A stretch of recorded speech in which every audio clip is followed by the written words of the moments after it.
injuring hundreds more across northern, central, eastern, and southern Ukraine. The regions of Sumy, Odessa, Dnipro, Donetsk, and Kharkiv were hit especially hard, with widespread damage to homes, shops, warehouses, and vehicles. On 21st of March, a family of three, a mother, father, and daughter, were killed in a drone attack in Zaporizhia city. On 24th March, local authorities report nearly 100 civilians, including more than 20 children, were injured during a massive attack in Sumy city. We welcome the announcements of an energy infrastructure ceasefire, as well as negotiations to ensure safe navigation in the Black Sea. However, as the cold weather persists, the impact of past attacks on energy infrastructure continue to affect civilians' access to electricity, gas, heating, and water, threatening the lives and well-being of the most vulnerable, including children, the elderly, and people with disabilities.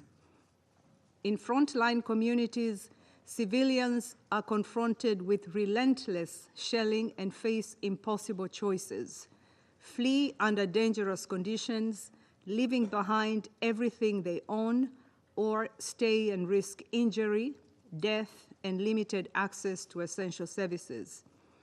The UN Human Rights Monitoring Mission in Ukraine has verified that since 24th February 2022, at least 12,881 Ukrainian civilians, including 681 children, have been killed. Almost 30,500 have been injured. The actual numbers are likely much higher. The World Health Organization has now verified over 2,300 attacks affecting healthcare facilities, personnel, transport, supplies, and patients in Ukraine since February 2022. Madam President, we are deeply concerned by the human cost of continued fighting, not only across Ukraine, including in occupied areas, but also in parts of the Russian Federation. Media reports indicate civilian casualties and damage to civilian infrastructure in the Kursk, Belgorod, and Bryansk regions of the Russian Federation. I must remind all parties to take constant care to spare civilians and civilian objects, as international humanitarian law demands. Infrastructure indispensable for civilian survival, wherever they are, must be protected. Indiscriminate attacks are strictly prohibited. Madam President, across Ukraine, almost 13 million people need humanitarian assistance. More than 10 million Ukrainians have been forced to flee their homes, including 3.7 million who are internally displaced. This displacement is disproportionately affecting women and girls, heightening their exposure to gender-based violence and hindering their access to support services.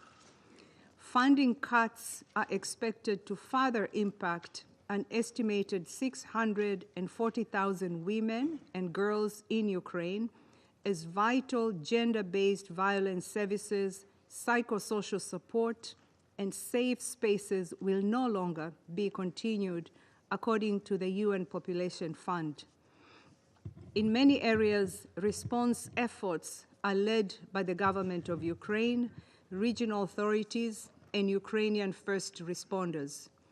The UN and its humanitarian partners continue to do their best, focusing on frontline communities, people forced to evacuate their homes due to increased violence, those mostly immediately impacted by attacks, and newly displaced people. So far in 2025, we have reached 1.7 million people with water and sanitation services, health care, food assistance, and shelter items.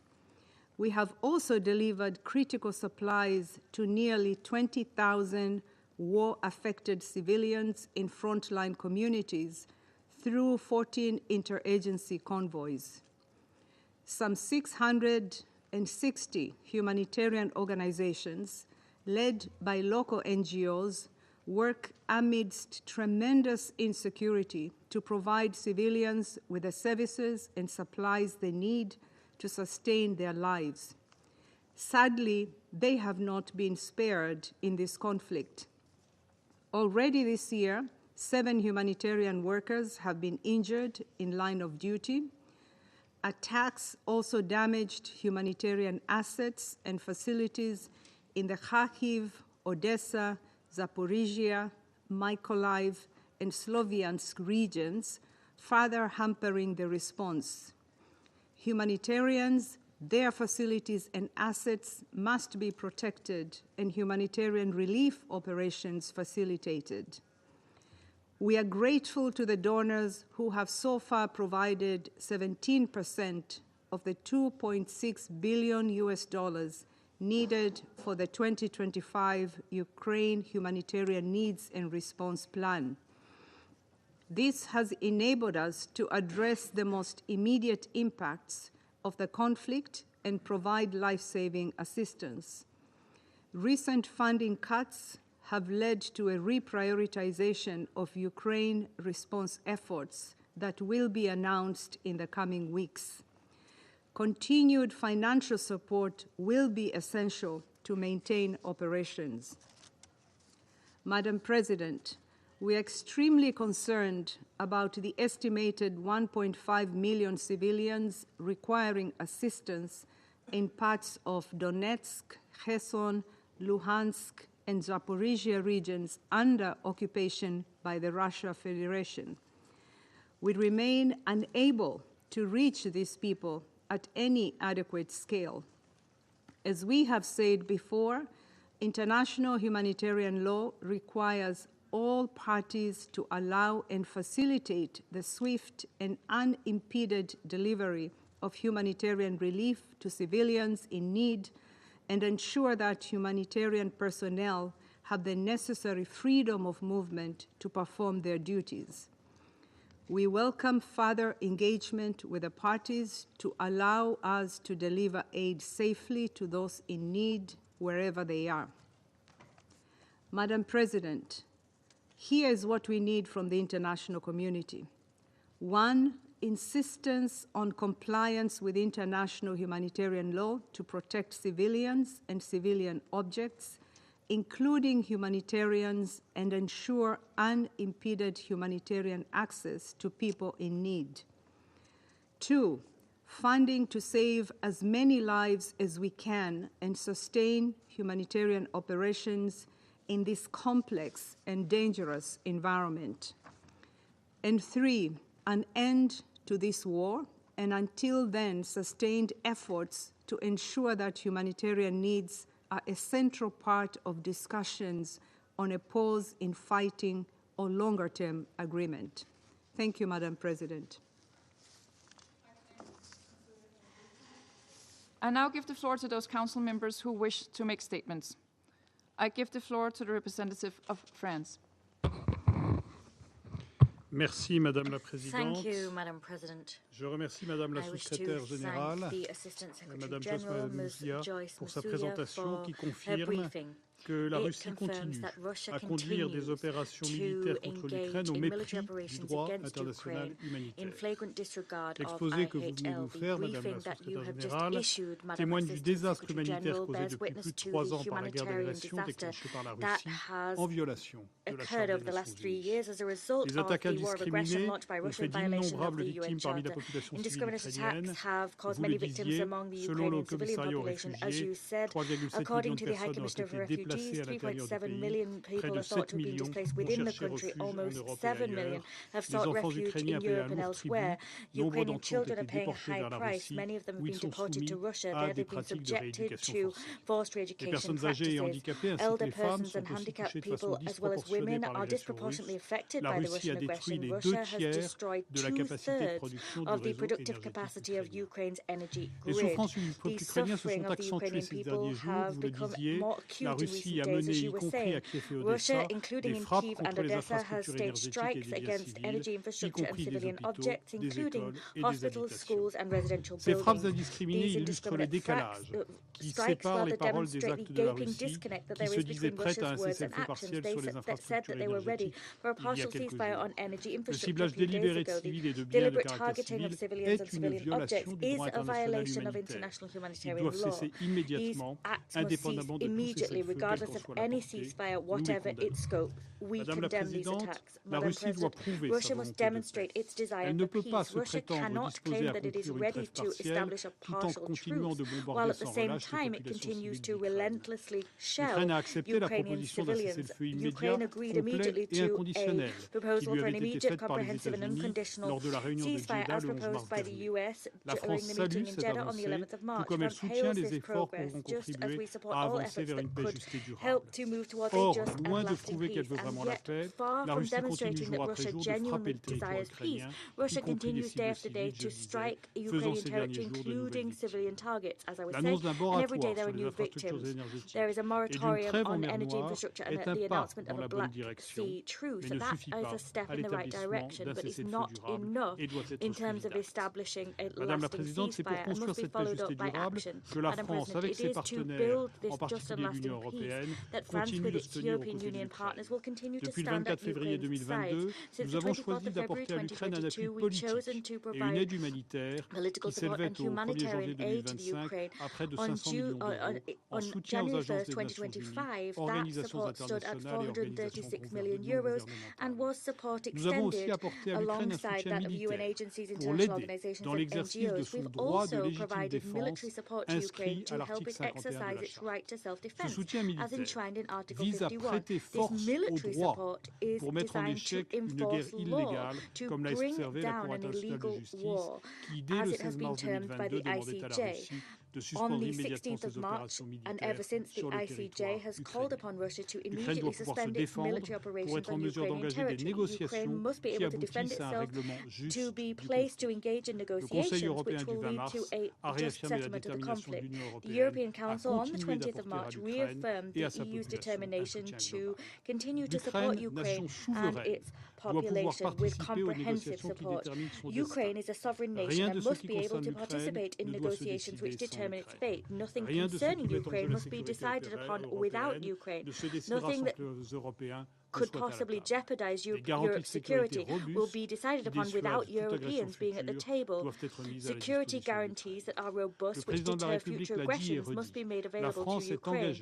France will remain engaged to achieve a just, lasting peace rooted in the principles of the Charter. These principles include the sovereign equality of states and respect for their territorial integrity, and they were reaffirmed by the General Assembly in 2 resolutions adopted on the 24th of February. These essential principles must continue to guide our efforts to achieve a just and lasting peace.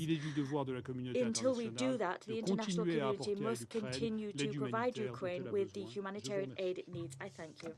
I thank the representative of France for the statement, and I'll give the floor to the representative of Panama. Muchas gracias, señora Presidenta. Thank you very much, Madam President. Panama agradece a la Panama Presidencia la thanks the convocatoria de Presidency esta for reunión convening this para meeting to discutir la discuss situación the humanitaria humanitarian que atraviesa situation Ucrania. in Ukraine. Agradecemos también We la valiosa also información thank compartida por la señora the Joyce Misuya, Assistant Secretary General for Subsecretaria Humanitarian General de Affairs, Ms. Asuntos Joyce Humanitarios y Masuya, for Coordinadora her Adjunta de Ayuda invaluable de briefing. Emergencia. She is also, of course, the Igualmente, Deputy Emergency Relief reconocemos la Coordinator. asistencia Moreover, de los we representantes recognize the presence de of las the delegaciones de representatives of Ucrania delegations of Ukraine, Lithuania, Poland, and from the European Union. They do us the great honor of being with us today. Panama notes with concern that as part of the conflict in Ukraine, like in other conflicts, attacks against the civilian population and critical infrastructure continue. Only a few days ago, in several cities in Ukraine, we saw attacks launched by missiles and drones, and there were many people killed, including children. The most recent attack occurred on the 24th of March in the city of Sumy. That attack injured 88 people, including 17 children, and civilian infrastructure was damaged. Panama reiterates that international humanitarian law clearly prohibits attacks against civilians. It also prohibits attacks against civilian infrastructure. Civilian infrastructure must always be protected at all times, anywhere and in any conflict. With that in mind, it is timely to underscore what was said in the report of the Office of the High Commissioner for the United Nations for Human Rights that was published on the 21st of March 2025. That report underscores the devastating effects of this conflict, which has brought with it tragic consequences for millions of children. Panama values the vital work done by UN humanitarian personnel and by other organizations providing the humanitarian assistance required. We remind all parties of their obligation to guarantee unfettered access so that this aid can directly reach those affected by the conflict. Madam President, it is vital that we see a total cessation of hostilities with immediate measures taken to restore peace in Ukraine. As such, and bearing in mind that maritime security is fundamental for Panama, we are optimistic when we note the steps that have been taken towards a maritime ceasefire in the Black Sea, such as to allow the safety of navigation. All efforts now must be focused on achieving the urgent goal that is ours through agreements which establish a cessation of hostilities, the resumption and delivery of urgent humanitarian aid, and a lasting peace. As such, Panama reiterates its support for the conversations underway in Riyadh. Their goal is to move to negotiations for conflict resolution. That must be focused on a just and lasting peace and be in line with the principles established in the UN Charter. Thank you. Of Panama for the statement, and I give the floor now to the representative of Guyana. Thank you, Madam President.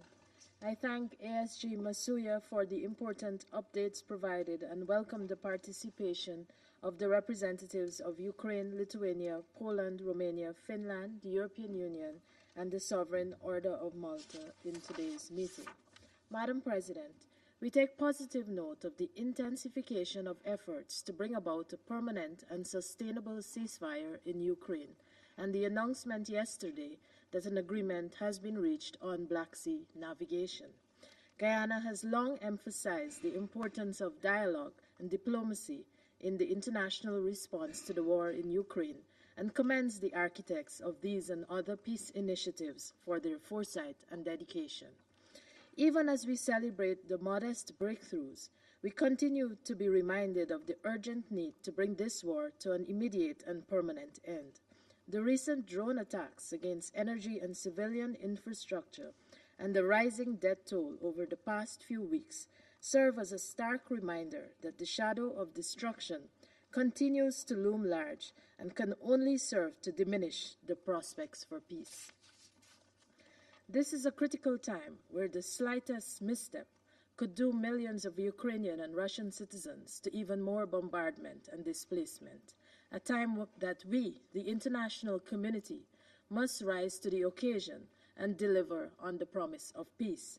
With this in mind, and against the backdrop of widening humanitarian needs on the ground, Guyana calls upon the parties to engage in good faith in the ceasefire negotiations, uphold their obligations under international humanitarian law, and put the interests of their populations first. We also continue to underscore that lasting and sustainable peace cannot be achieved at the expense of international law.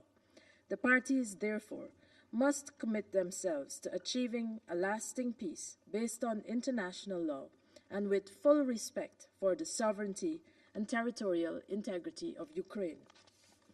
Madam President, it has been said many times in this chamber that peace achieved through the use of force is not sustainable. Guyana supports those who work for peace, applying the tools of dialogue and diplomacy to bring about a peaceful and lasting settlement to this war. We call on all member states to support those efforts, including by implementing the relevant resolutions of the UN General Assembly and the Security Council. I thank you.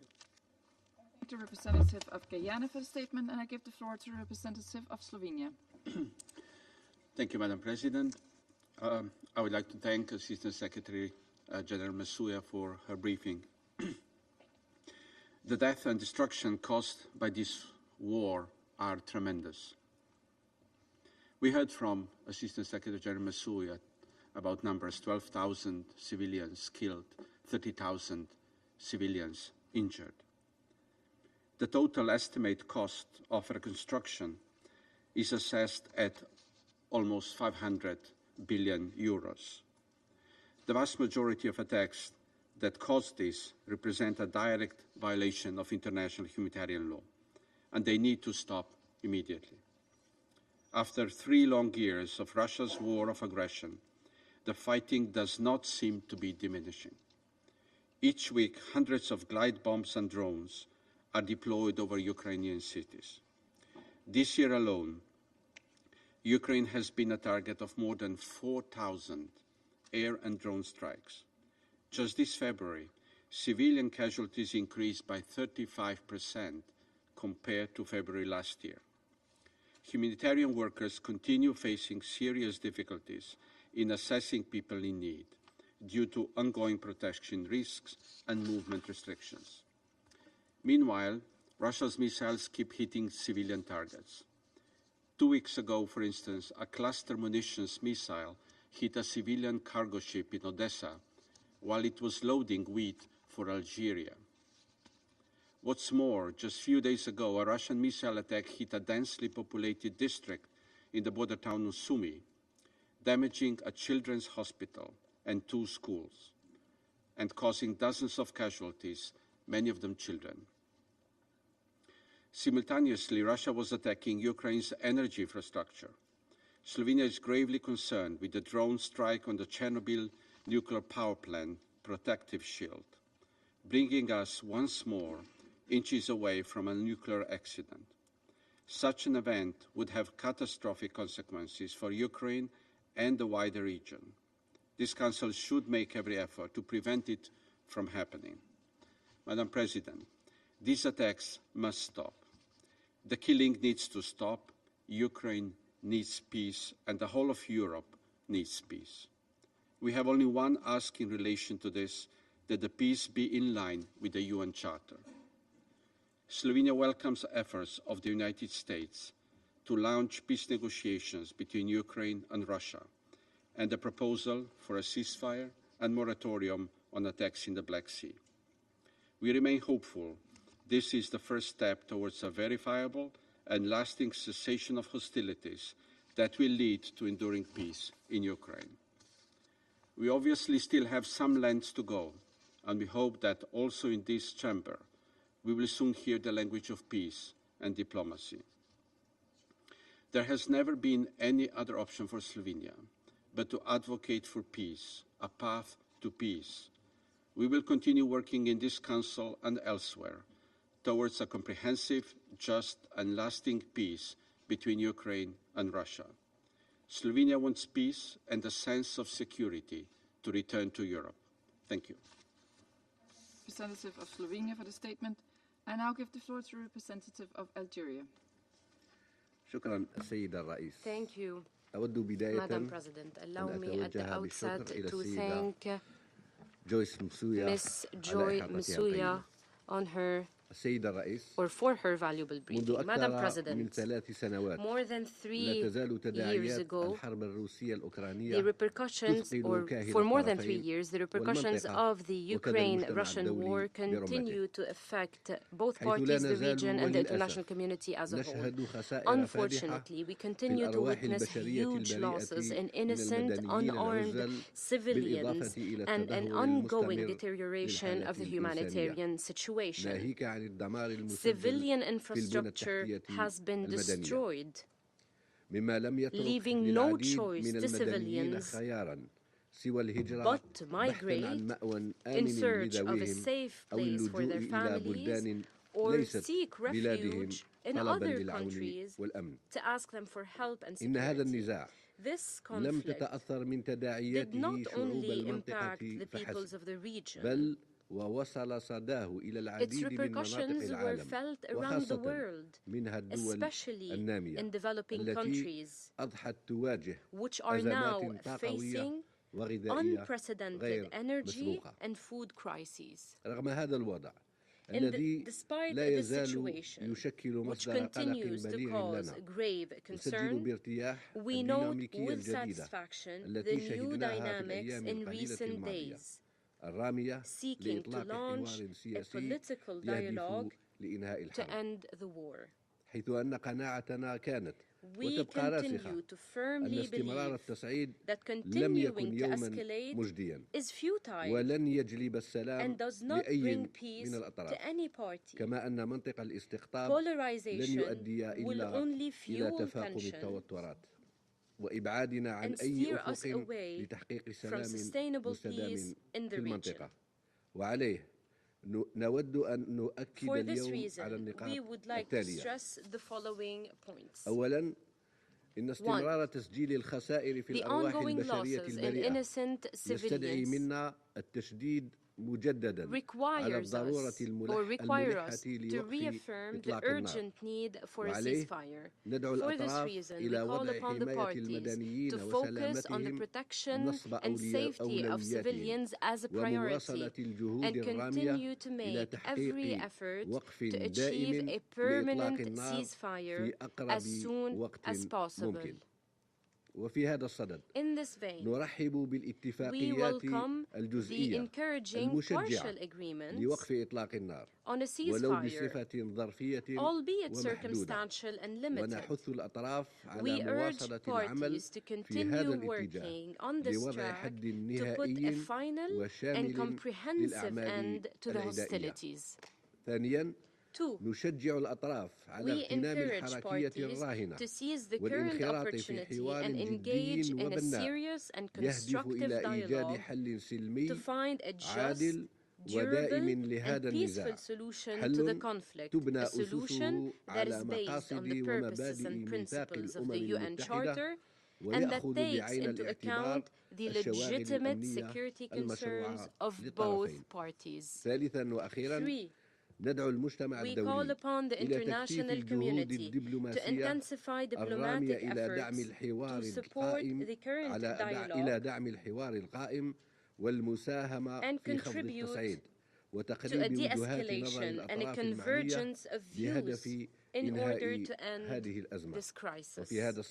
In this vein, we renew our commitment to work bilaterally and internationally to support any effort that would put an end to the suffering of the people of the region and end the war peacefully and sustainably. Thank you, Madam President. Thank the representative of Algeria for the statement, and I give the floor now to the representative of Sierra Leone.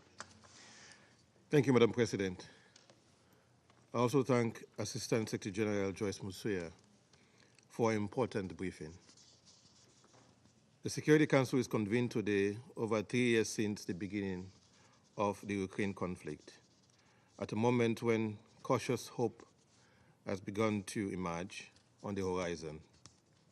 Sierra Leone has consistently maintained that continued dialogue and good faith negotiations are the only viable path to a sustainable peace in Ukraine and the Russian Federation. We continue to urge the parties to remain committed to diplomacy and refrain from any actions that could jeopardize the current momentum towards peace. In this regard, we welcome the recent commencement of peace negotiations in Riyadh, Saudi Arabia. The development marks an important step forward after many months of deadlock. Sierra Leone acknowledges the efforts of the United States for facilitating the negotiations. We hope that these talks will lay the groundwork for a broader peace process and ultimately lead to direct negotiations between the principal parties to the conflict. It is imperative that all sides engage in these talks sincerely and constructively with a genuine commitment to achieving a just and lasting resolution. We also note with appreciation the announcement of a Black Sea ceasefire agreement resulting from the recent diplomatic engagement. This agreement reportedly aimed at halting hostilities in and around the Black Sea to ensure safe navigation. It's a welcome development that can reduce violence and improve maritime security, including the continued flow of essential goods. While we acknowledge this progress, further clarity on the agreement terms and robust confidence-building measures are needed. Such steps will help guarantee that all parties uphold their commitment and will foster the trust necessary to make the ceasefire durable. We hope this confidence gain can pave the way for broader de-escalation beyond the Black Sea region. Madam President, notwithstanding these diplomatic developments, Sierra Leone remains deeply concerned by the continued attacks, including on Ukraine's energy infrastructure, in particular missile and drone strikes targeting power plants, electricity grids, and other critical facilities across Ukraine. These assaults have devastated Ukraine's energy capability, with reports indicating that over 60% of the country's power generating infrastructure has been damaged or destroyed, leaving millions of civilians in darkness and cold. The resulting widespread outages cut off heating, water supply, telecommunications, and healthcare for countless families. Deliberate attacks against civilians and civilian infrastructure are prohibited under international humanitarian law, and we call for a halt of these strikes and full compliance with obligations to protect civilian life. The humanitarian situation in Ukraine is growing more dire with each passing day of the conflict. The toll on the civilian population is staggering. As briefed and according to United Nations report, more than 12,000 civilians have been killed and nearly 13,000 injured since the war began in February 2022. In addition to this horrific loss of life, nearly one-third of Ukrainians have been displaced from their homes, with over 6 million people have fled as refugees to neighboring countries, and millions more are internally displaced within Ukraine. Many civilians now endure severe hardships, especially after a bitter winter that has only compounded their suffering. In communities devastated by fighting and power shortages, families lack consistent access to electricity, heat, clean water, and medical care. Vulnerable groups, children and the elderly, and persons with disabilities are particularly at risk in these conditions, facing the harshest impact of the cold and disruption of essential services. The impact of the conflict on children has been particularly troubling. Trauma affecting children who are subjected to constant shelling and bombing is compounded by grief from the loss of loved ones, separation from family, friends, and family routines, and prolonged displacement and abduction from their homes. Tragically, data from OCHA indicates that at least 669 children were killed and 1,833 injured in Ukraine from 24 February 2022 through 31st December 2024, as well as 27 children killed and 137 injured in the Russian Federation over the same period. Just 3 months into 2025, casualty rate for children has significantly risen, with reports that more children have been killed and injured over the past 5 days in Ukraine than during the entire month of January. OCHA has concluded that, and I quote, "Children have been particularly affected by violations of international human rights law and international humanitarian law, including summary executions, arbitrary detention, conflict-related sexual violence, torture, and ill treatment." End of quote. The magnitude of this crisis demands a coordinated and urgent humanitarian response. Sierra Leone calls on the international community, donors, and humanitarian organizations to work closely together to alleviate the suffering of the Ukrainian people. We welcome the continued efforts of United Nations agencies and other humanitarian organizations on the ground. We emphasize the need to fully fund and implement the UN Humanitarian Response Plan for Ukraine. This plan aims to assist roughly 14 million people with food, shelter, and medical services and other essential aid, yet it still faces significant funding gaps. We echo the urgent appeal of OCHA for increased support to close these gaps so that life-saving assistance can reach all those in need. Madam President, looking towards the prospect of peace and recovery, Sierra Leone underscores that the process must be inclusive and people-centered. All relevant stakeholders should have a voice in shaping Ukraine's future, including the relevant regional actors. In particular, we stress the importance of meaningful participation of women and youth in all peace efforts and post-conflict recovery initiatives. In closing, Sierra Leone reaffirms its unwavering commitment to the principles enshrined in the United Nations Charter, in particular, the sovereignty, independence, and territorial integrity of Ukraine within its internationally recognized borders.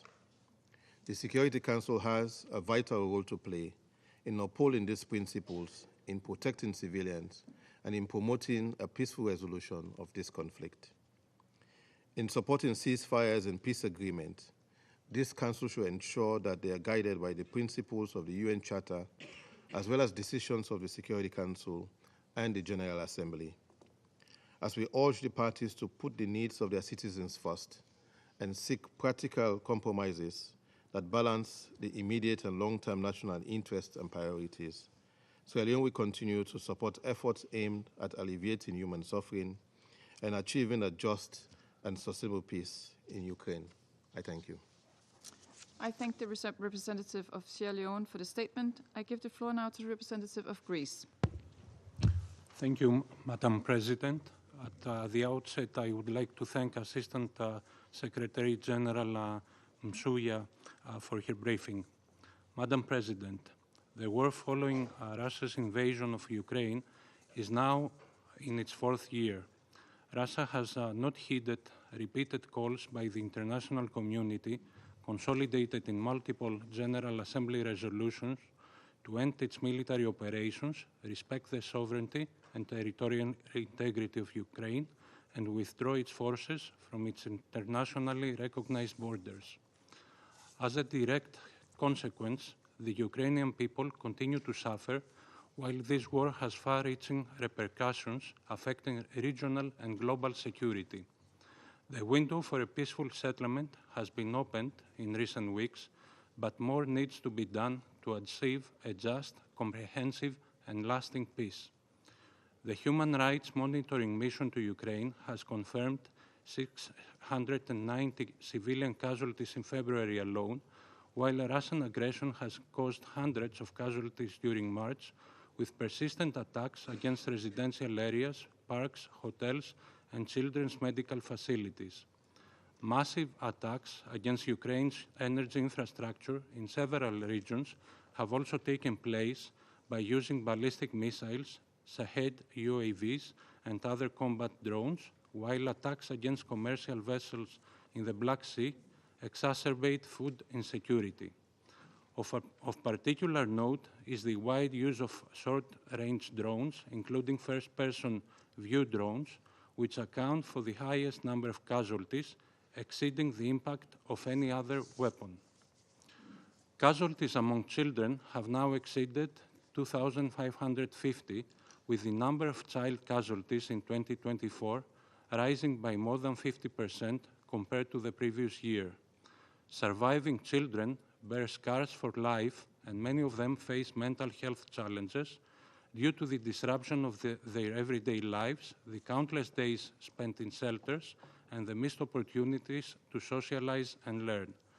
More than 1,700 education facilities and 800 medical facilities have been damaged or destroyed since the beginning of the war. Greece condemns in the strongest possible terms attacks against civilians and civilian objects and joins calls to immediately cease all attacks against residential areas and critical infrastructure in Ukraine. All parties must adhere to their obligations under international law, including international humanitarian law. We also deplore the violations of human rights in the temporarily occupied territories of Ukraine and call on Russia to ensure unfettered humanitarian access to POWs and civilian detainees and cooperate fully with all international monitoring and investigative bodies. It is also of paramount importance that we ensure accountability, and we support international efforts in this regard as a further guarantee for any peace arrangement. We firmly believe that violations of international humanitarian law and war crimes should be thoroughly investigated by the relevant international institutions and the perpetrators be brought to justice. Turning to the peace track, Greece takes note of the advancements achieved in recent weeks, the joint statement by Ukraine and the United States in Jeddah, and the fact that Ukraine is back at the negotiating table. We also express our satisfaction over the 30-day immediate ceasefire on all energy and infrastructure agreed between the United States and Russia, although we regret that Russia has not accepted a full 30-day ceasefire. We also echo the Secretary General's comment that reaching an agreement on safe and free navigation in the Black Sea with security commitments and in line with the UN Charter and international law would be a crucial contribution to global food security and supply chains. Madam President, what is needed now is not only a cessation of hostilities, but also a just, comprehensive peace through inclusive diplomacy based on the United Nations Charter and international law, in full respect of Ukraine's sovereignty and territorial integrity. A ceasefire seems not to be enough. We need to establish a solid framework for peace, security, and prosperity. This peace should only be possible with credible and robust security guarantees which will deter and prevent the recurrence of war in the future.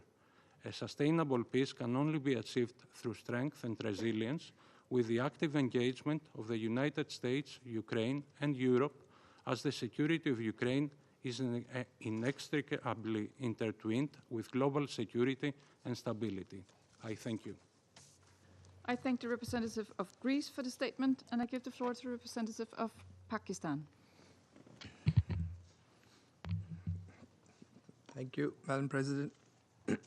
I would like to thank ASG Nsuya for her briefing, providing an overview of the humanitarian situation resulting from this conflict. We also take note of her call for cessation of hostilities and an end to this conflict. We also welcome the participation of Ukraine and other European members in this meeting. Madam President, Pakistan is deeply concerned by this conflict that has caused immense human suffering and massive damage to infrastructure, economy, and society. It has had vast consequences for the global economy and particularly for the developing countries.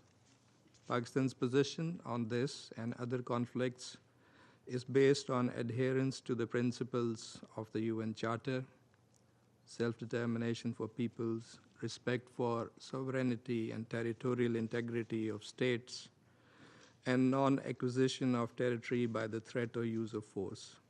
Consistent with the Charter, states must also implement international agreements and abide by their respective obligations, and also respond to the legitimate security interests of all states.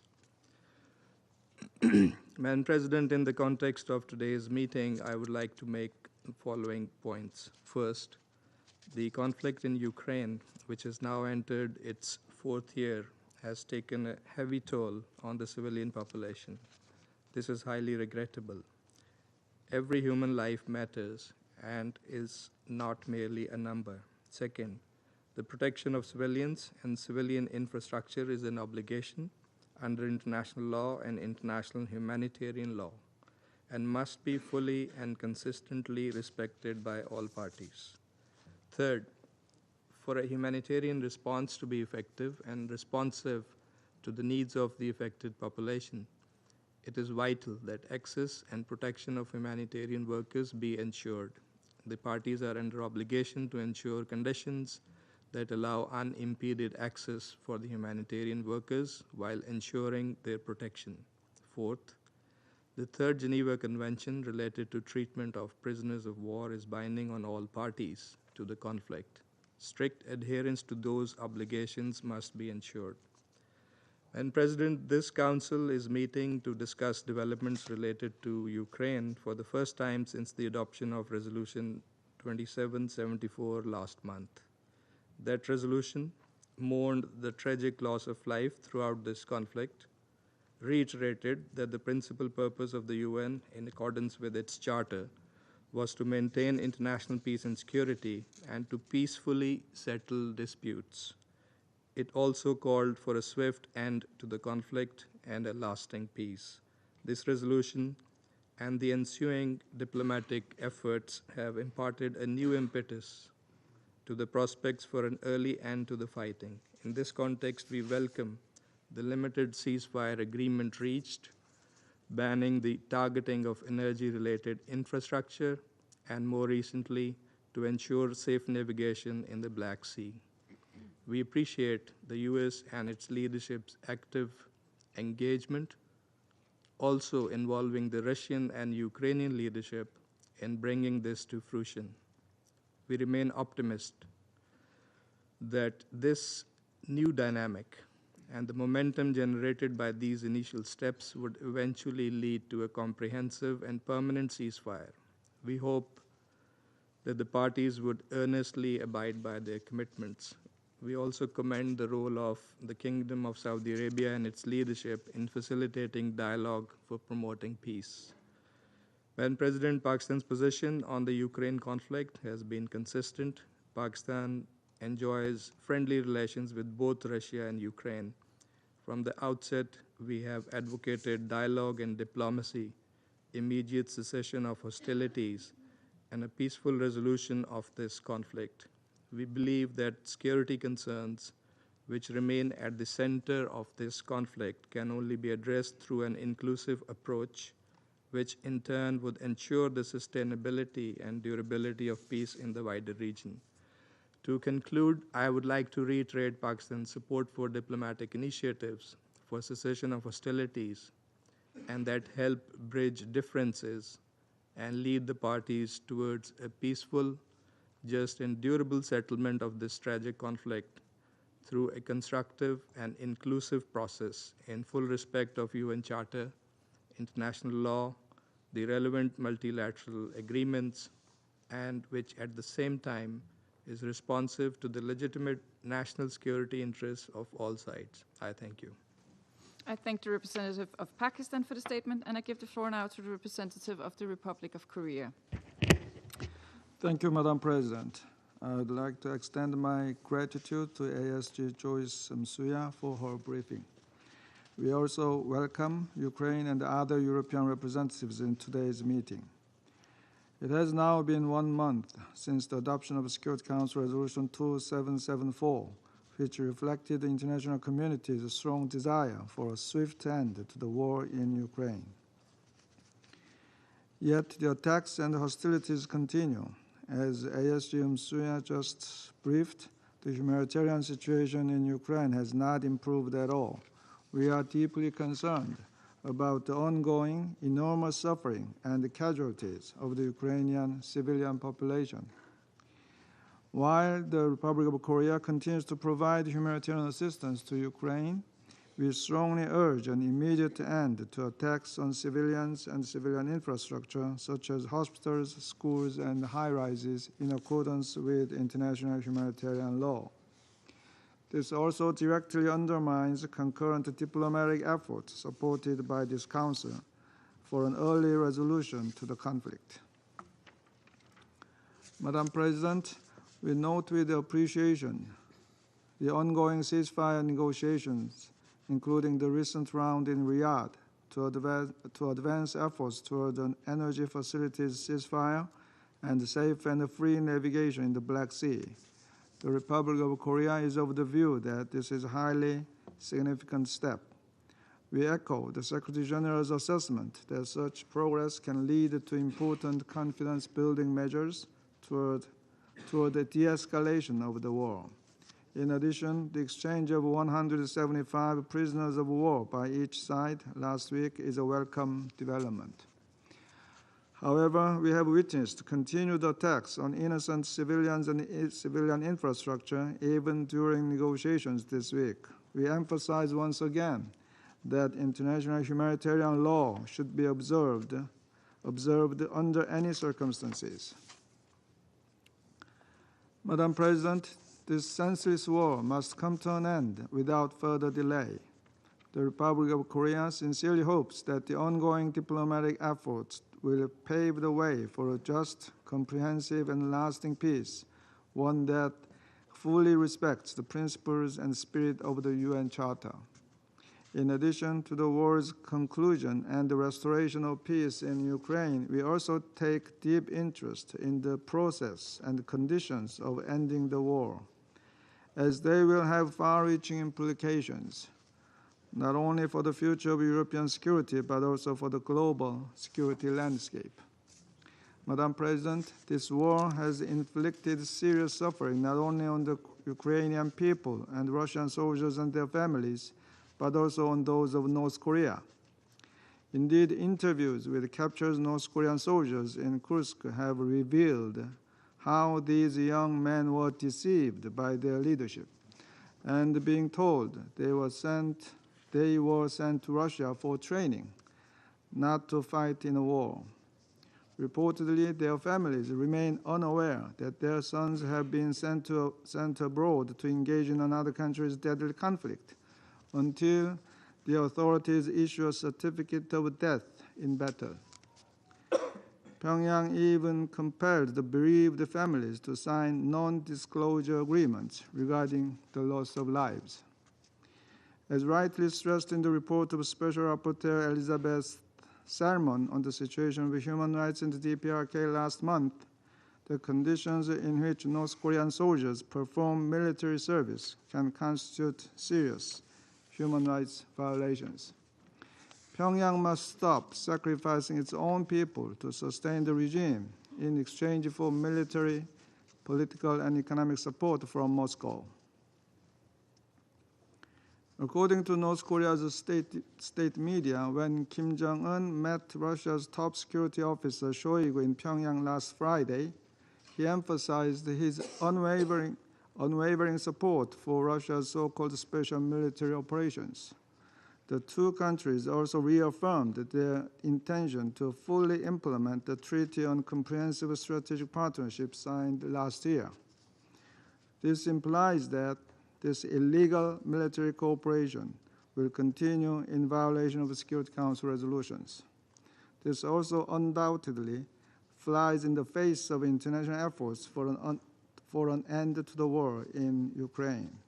We urge Russia and North Korea to immediately halt their illegal military cooperation. In conclusion, Madam President, the Republic of Korea will continue to cooperate with the international community for the restoration of peace and the post-war construction in Ukraine. I thank you, Madam President. I thank the representative of the Republic of Korea for the statement, and I now give the floor to the representative of China. Thank you, Madam President. I thank SG Masuya for her briefing. The Ukraine crisis has been dragging on with constant new civilian casualties. It is heartbreaking. One more day of the war means one more day of harm and destruction, and one more day of tumult and instability. Under no circumstances should civilians be the target of attacks. Their safety should be protected. At present, political resolution of the Ukraine crisis is approaching a critical moment, and a window of peace is opening.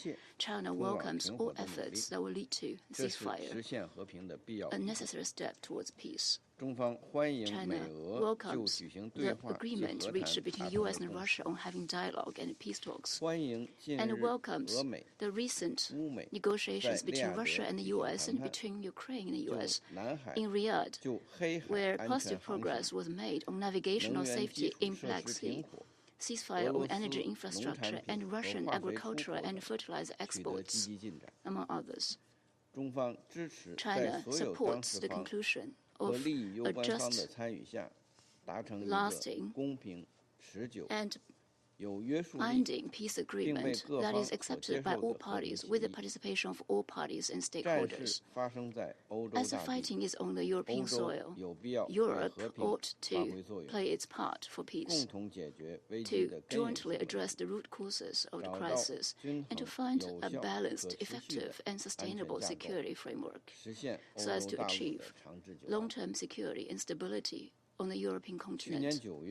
Last September, China partnered with Brazil and other countries in the Global South to launch the Group of Friends for Peace. The group has been consistently guided by the purposes and principles of the UN Charter in its work to rally positive forces in support of a political settlement of the Ukraine crisis. Last Thursday, the group met again at the ambassadorial level and spoke to the press, reiterating the call for an immediate and complete ceasefire and urging all parties and stakeholders to embrace the opportunity and engage constructively in peace talks. The group believes that the shared goal must be to find a just and lasting solution that addresses concerns of all parties to the conflict and to reach a peace agreement acceptable to them. The UN can play a role in fostering such diplomatic efforts and in the implementation of any peace agreement. The group members are worried about risks and crises arising from this conflict, which has caused repercussions across many countries, including those in the Global South. The group is of the view that issues such as food and energy security, as well as humanitarian assistance, should be integral to the peace process. The voices of the Global South in support of the peace in the region should be heard and heeded. As the situation continues to evolve rapidly, members of the group are committed to maintaining close engagement with one another and with all relevant parties. The group members will strive to deepen the understanding of the diverse perspectives, foster common ground, and play a constructive role in supporting all efforts toward peace. Together, the group members stand ready to contribute to a peaceful resolution of the conflict and a better future for all. President, China has always maintained an objective and impartial position on the Ukraine question, guided by the principle of the four shoulds proposed by President Xi Jinping. We have actively engage with all relevant parties to work for peace and push for talks. We will continue to work with the international community to raise the voice of reason for peace talks, build conditions and momentum for ceasefire and peace talks, and play a positive and constructive role in achieving a political solution to the Ukraine crisis. Thank you, President. I thank the representative of China for the statement, and I give the floor now to the representative of the United Kingdom. Thank you, President. Let me start by thanking ASG Monsieur for the briefing today. Colleagues, last month marked 3 years since President Putin launched his illegal and unprovoked full-scale invasion of Ukraine. The invasion displaced over 10 million people. Today, 12.7 million remain in need of urgent humanitarian support.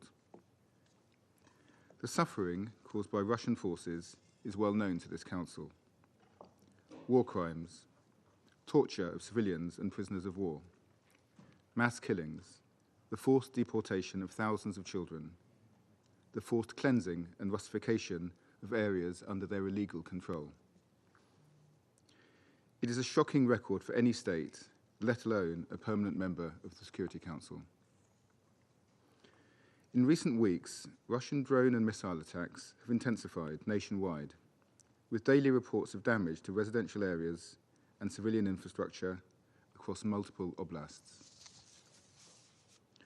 According to the UN Human Rights Monitoring Mechanism of Ukraine, in one attack, which took place on 7 March, 2 ballistic missiles hit a residential area in Donetsk Oblast, killing 11 people and destroying homes.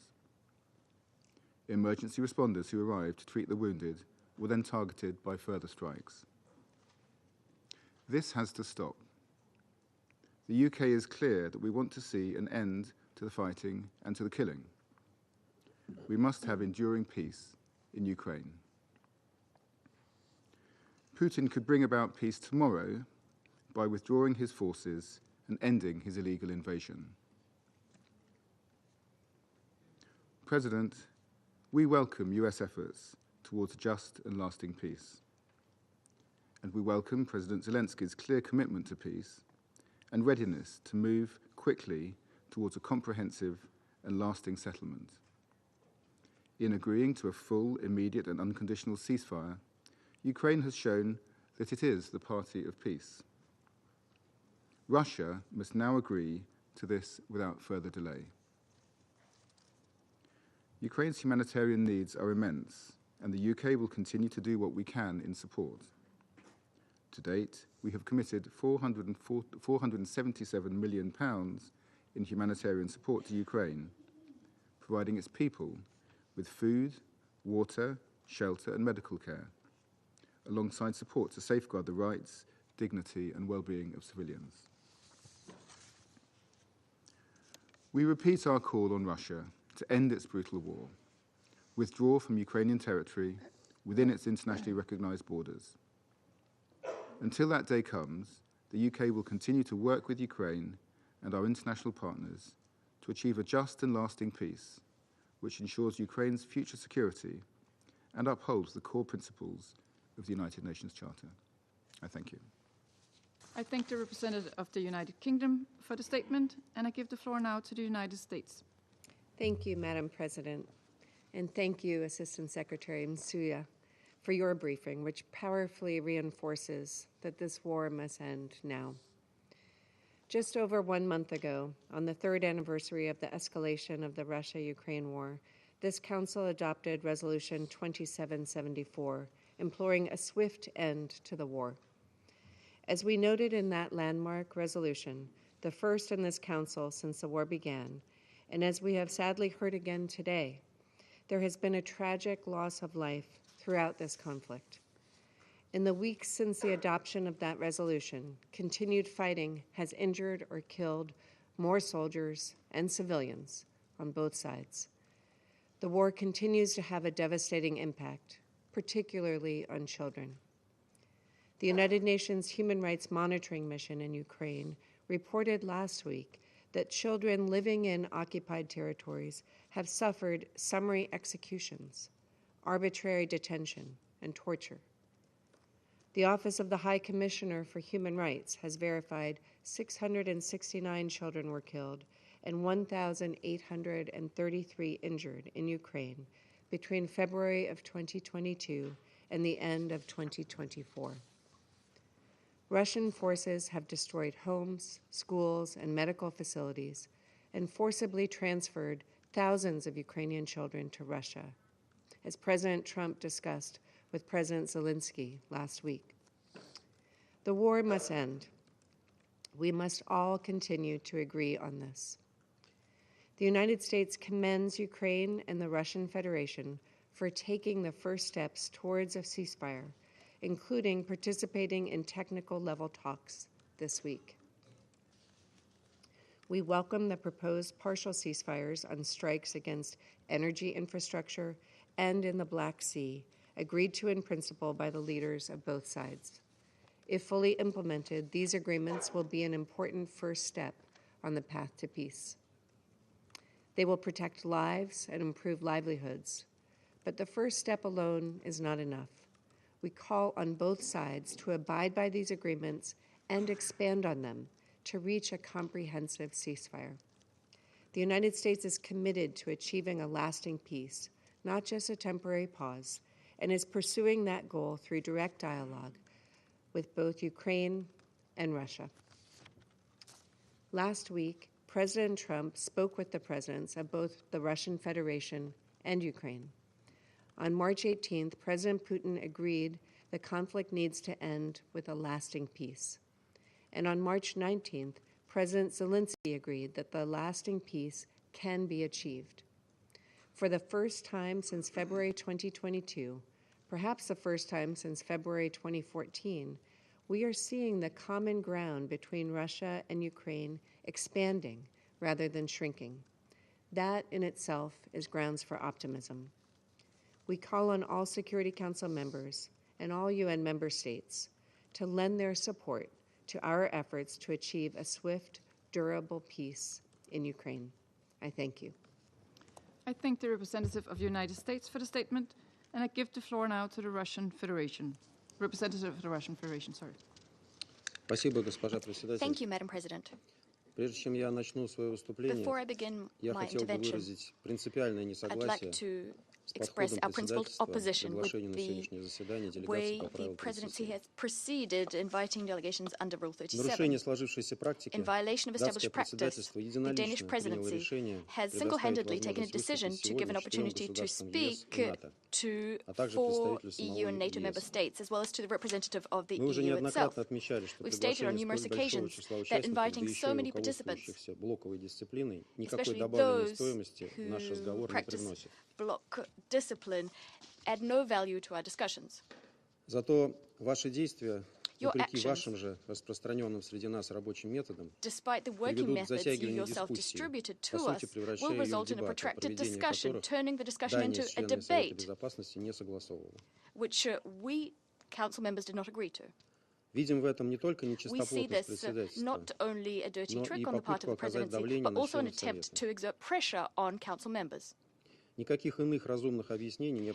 can be no other rationale for turning a Security Council meeting into a NATO meeting is possible.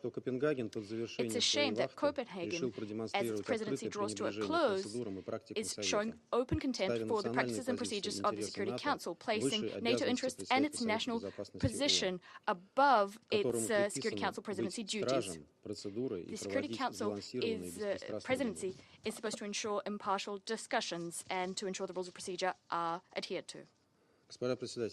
Madam President, we all saw how the European sponsors of the Kiev regime dithered on whether to request yet another meeting on Ukraine this month. On the one hand, they did want to engage in this box-ticking exercise in the month of March. On the other hand, they didn't want to show their hand, not to create the impression that the EU and the UK are trying to thwart US and Russian efforts to settle the Ukrainian crisis.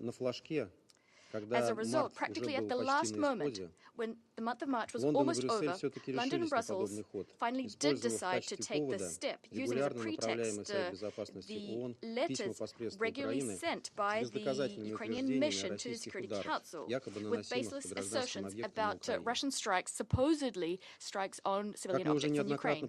As we've stated on numerous occasions, Russian airspace forces only strike those objects which are linked to the military capabilities of the Kiev regime. That's why civilians in Ukraine generally either become casualties due to pieces of downed rockets and drones because the Ukrainian air defenses, in violation of IHL norms, set up these defenses in residential areas of Ukrainian cities, or because anti-aircraft missiles fall on them. The Ukrainians then try to portray these as consequences of Russian strikes, and it's not very convincing. After all, Ukrainians themselves, despite a strict ban imposed by the Zelensky regime's punitive authorities, the Ukrainians themselves are reporting and posting information about impacts online, thereby refuting the propagandistic concoctions of their own authorities. It is thanks to such posts that the attempt to portray the blowing up of a school in Sumy on the 24th of March as a deliberate strike by the Russian airspace forces on civilian infrastructure, that this attempt was thwarted. The pictures widely shared on social media show how, following the outbreak of a fire at the center of a residential area, it looks like the result of a falling down drone, that suddenly there's a large-scale detonation of stored ammunition in a neighboring building.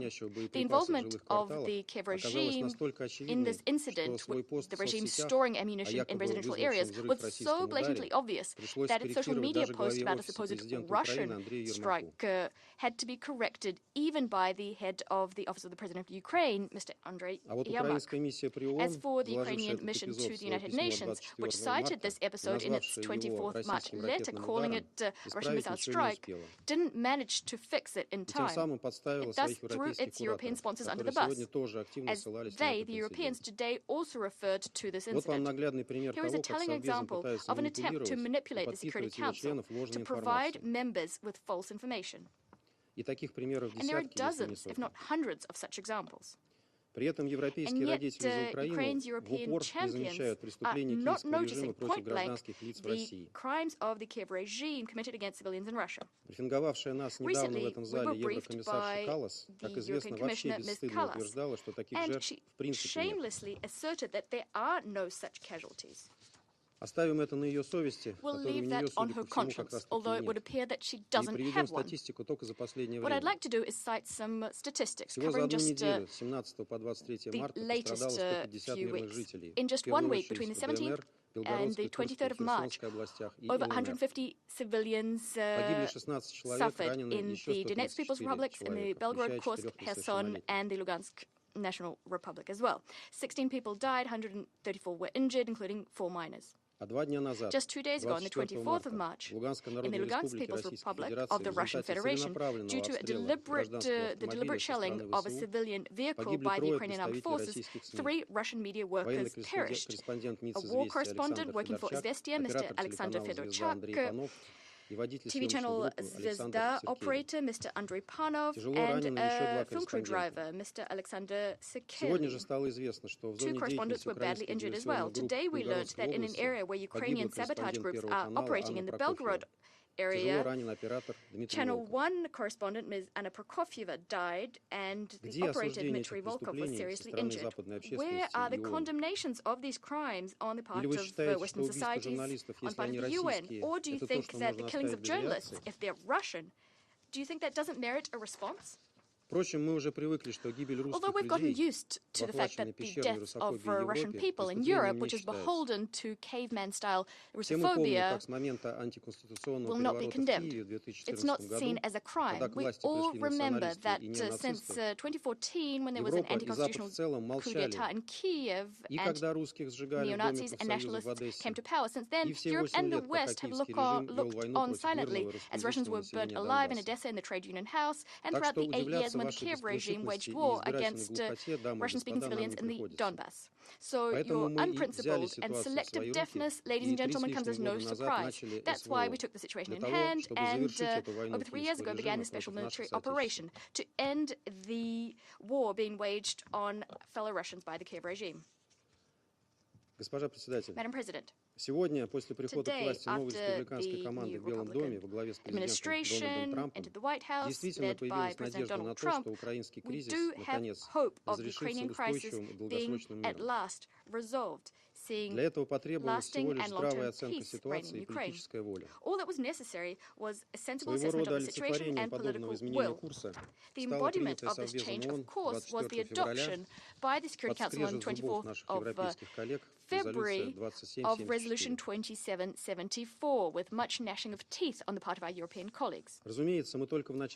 Of course, this is just the beginning. For now, the US and Russia are just looking for the understandings which the entire world is interested in. Our leaders, ministers, and expert teams have resumed talks and have already achieved noteworthy results. Yesterday, following technical level talks in Al Riyadh, Russia and the US agreed to begin implementing the Black Sea Initiative. The initiative speaks to safety of navigation in the Black Sea, non-use of force, and avoiding the use of commercial vessels for military purposes. As we all recall, it is precisely owing to such actions committed by the Kiev regime that the previous similar attempt fell through. To avoid new incidents of this kind, we do intend to have proper controls imposed, i.e. the inspection of such vessels.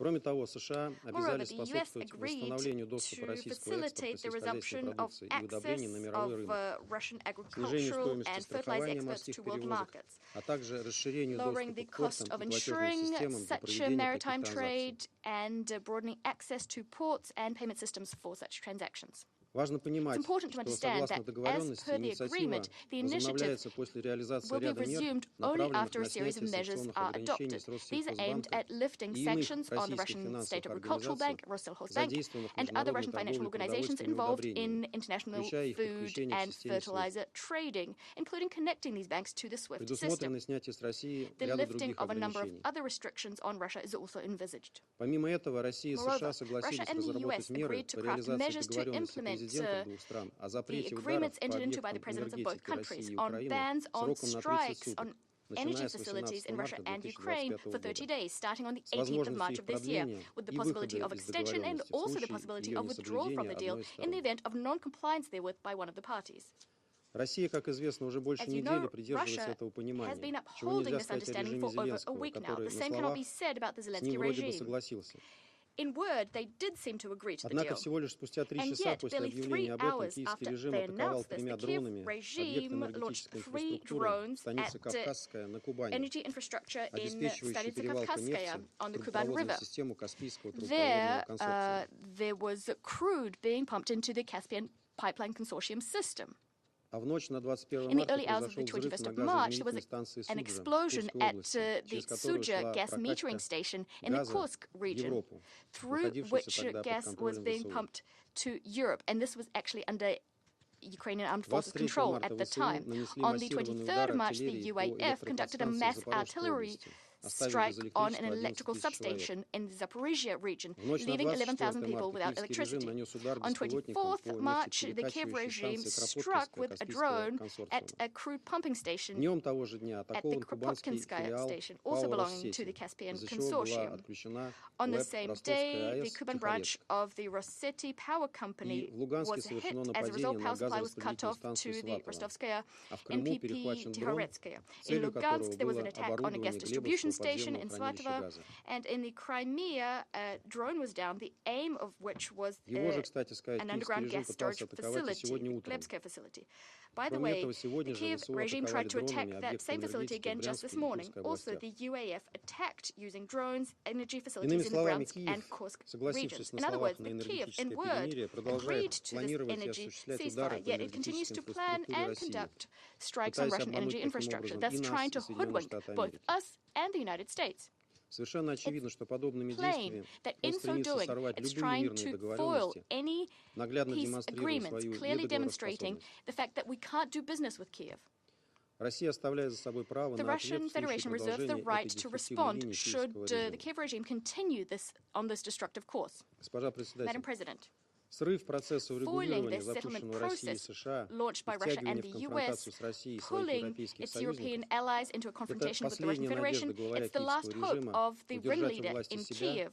He, together with his completely and utterly corrupt posse, are trying to cling on to power. As you know, in March, Zelensky's Kursk venture ignominiously ended. To date, 90% of the territory of the Kursk region has been liberated. In August last year, Ukrainian Nazis invaded it.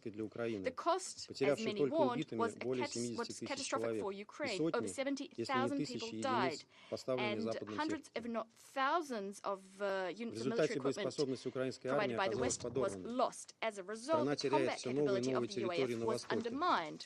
Ukraine is losing more and more territory in the east, and because reserves have been sent to Kursk, the front line in the east has basically collapsed. Despite the utterly barbaric and anti-constitutional methods used by Ukraine, the forced mobilization has stalled. Ukrainian men snatched in the streets and forcibly sent to the front have refused to fight and surrender as soon as they can. The Kiev princeling has now seen the prospect of elections and payback for all of the crimes he's committed against his country and his people. Also, he's going to have to answer to the West for the billions he stole, billions that were allocated to help the Ukraine. And this is Zelensky's worst nightmare. To avoid it, he will do anything. He isn't afraid of more Ukrainian casualties, nor is he afraid of provoking a conflict between nuclear powers. That is why he's desperately maneuvering, lying, deceiving, contradicting himself, clutching at straws to extend the agony of his regime, having turned Ukraine into a concentration camp and into a private military company fighting for illusory Western geopolitical interests. But his efforts will come to nothing. A long-term solution will be found to the Ukrainian crisis. Today, thanks to the efforts of the presidents of Russia and the US, there's a real chance of the solution to the crisis being diplomatic.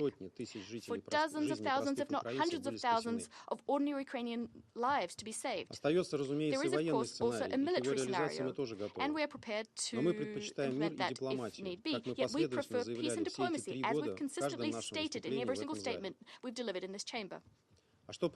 What do you prefer? To continue pumping private military company Ukraine full of weapons, trying to thwart a settlement of the conflict, or will you join the ranks of Russia and the US and find a long-term solution that would address the root causes of the Ukrainian crisis and strengthen security in Europe and the world over? The choice is yours. Remember this when the warmongering forces on a rampage in some European countries are going to try and thwart efforts being undertaken by Moscow and Washington when they suggest to the past Ukrainian president to engage in more ventures which have the potential to turn out deadly for the state of Ukraine. I thank you. I thank the representative of the Russian Federation for the statement. And before I give the floor to the next speaker, allow me just to respond to the concerns raised by the Russian Federation about the list of speakers. During the past months, different council presidencies have had the practice of inviting between 4 and 8 Rule 39 and 37 speakers to the briefings on Ukraine. For instance, we had 8 in February, we had 4 in January, and we had 6 in December. So we believe that 7 speakers under Rule 37 and 39, which we invited today, is well within the normal practice of the Council. All of those speakers have on previous occasions requested and have been granted to speak before the Council on this topic. Moreover, it's very much in line with our working methods, as listed in this paper, about an inclusive Security Council. And we have not received any comments to the list of speakers before today's meeting. I now give the floor to the representative of Somalia. Oh, sorry. Yeah, the Russian representative of the Russian Federation has asked for a comment. As you responded to what I said, I will take the opportunity to respond to you. Madam President, referring to bad examples is a terrible practice. It only serves to further undermine your efforts in the seat of the presidency. What's more is, one of the events you referred to, the February event, the event in February, was a ministerial meeting. You know that full well. After all, we're all adults here in the room. Let's not look for childlike justifications for our mistakes. Let's simply recognize the mistakes we make. I thank the representative of the Russian Federation for the statement. The presidency does not have anything to add to this discussion. As mentioned already, the practice of this meeting is well within the already established practice of the Council. I'll now give the floor to the representative of Somalia. Thank you, Madam President. Let me begin by thanking ASG Msuya for her comprehensive and sobering briefings to the Council today. I also want to welcome Ukraine, Lithuania, Poland, head of the delegation of the European Union, to participate in our discussions today. Madam President, recent breakthrough in Riyadh, Kingdom of Saudi Arabia, with the United States, has successfully facilitated agreement between the parties and built upon the resolution 2774 creating a tangible momentum toward de-escalation.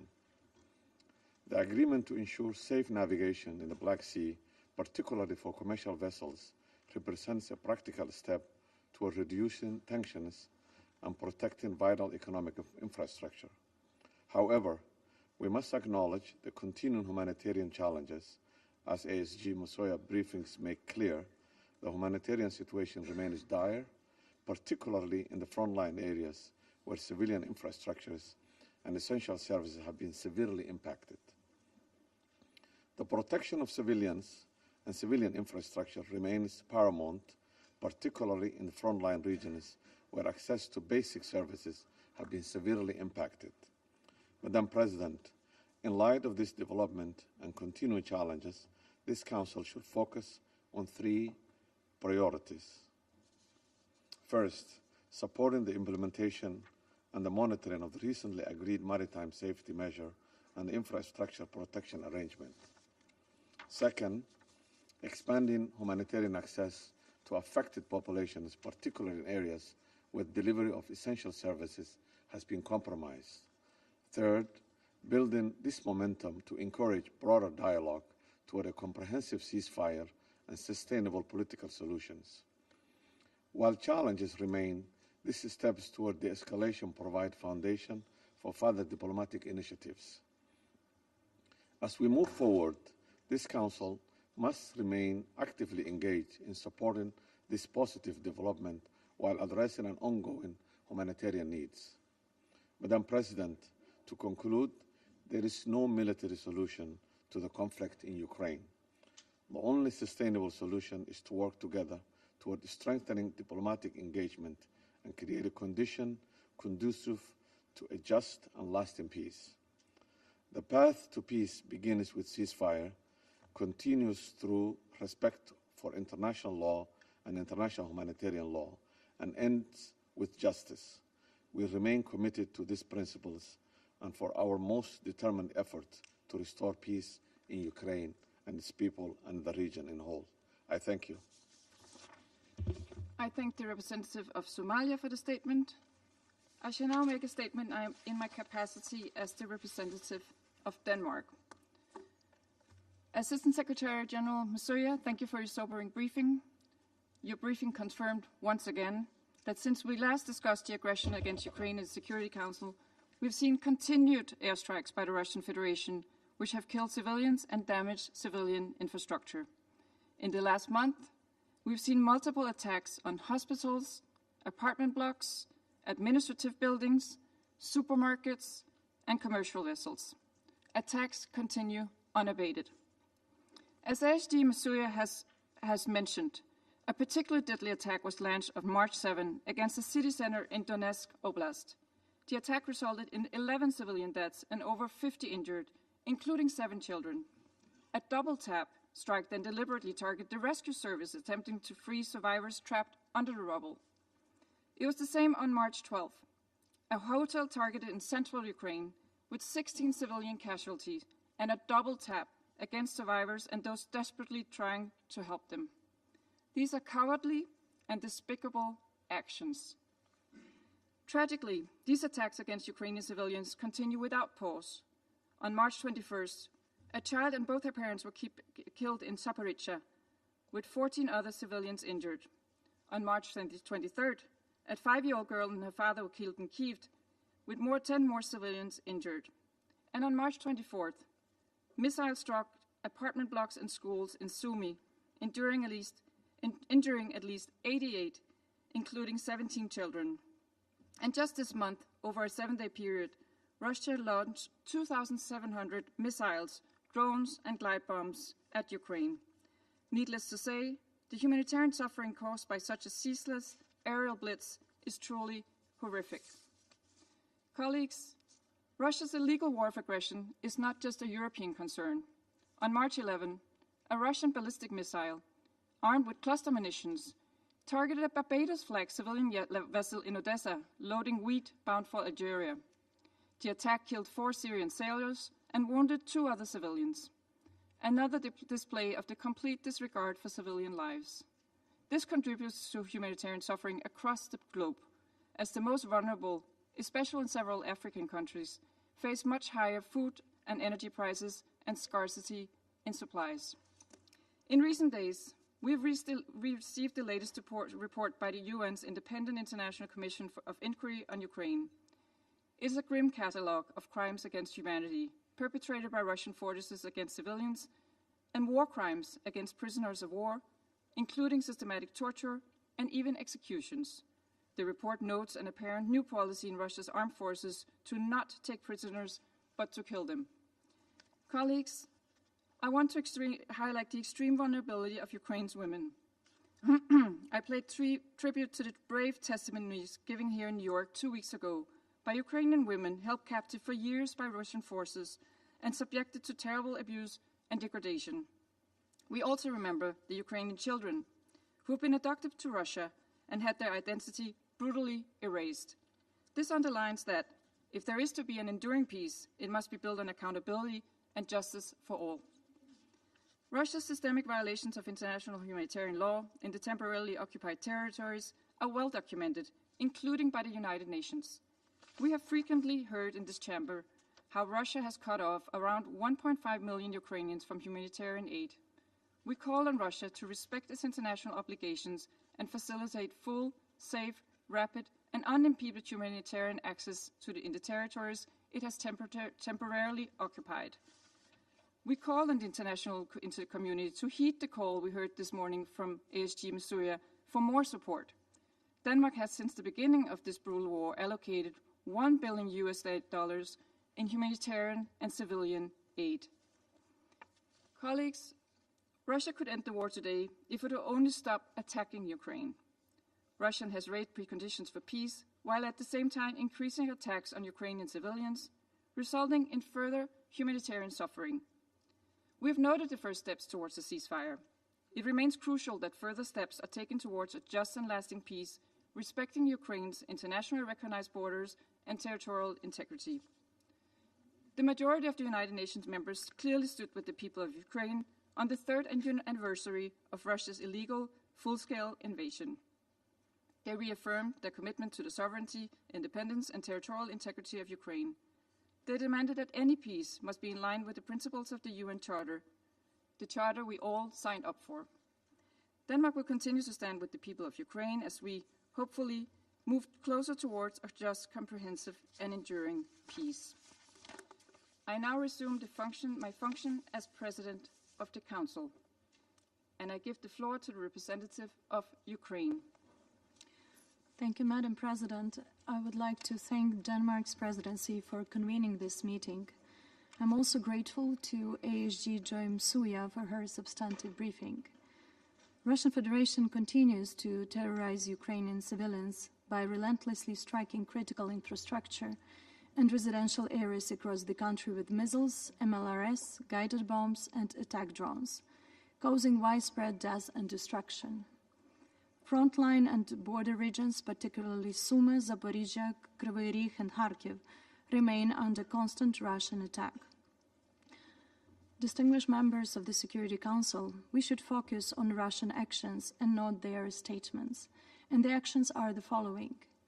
On night of 1st March, the Russian Federation launched at least 9 Shahed drones on Kharkiv, damaging a hospital with patients inside and injuring at least 7. On night of 3rd March, Russian attack on an eco park near Kharkiv destroyed animal enclosures, a medical center, and a mother and a child house. The same day, airstrikes on Omelnik, Zaporizhia, destroyed a home, killing 1 and injuring another. On 4 March, a drone strike on Sumy caused a fire in a children's medical facility. On 5 March, a ballistic missile struck a hotel in Kryvyi Rih, killing at least 4 and injuring 32, including 2 children. Damage included 14 apartment buildings, a post office, cultural center, shops, and vehicles. On 7 March, a massive Russian assault on energy infrastructure hit multiple regions across Ukraine, Odessa, Poltava, Chernihiv, Ternopil, using nearly 70 missiles and 200 drones. In Kharkiv, a missile injured civilians near an apartment building. That same day at night, the Russian Federation launched a ballistic missile attack on the center of Dobropilla, Donetsk region, killing at least 11 people and injuring 50 others, including 7 children.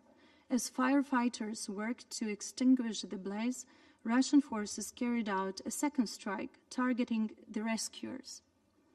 On 11 March, Russian drones damaged an infrastructure facility in Dnipro, about 10 private houses, and broke windows in a kindergarten and a school.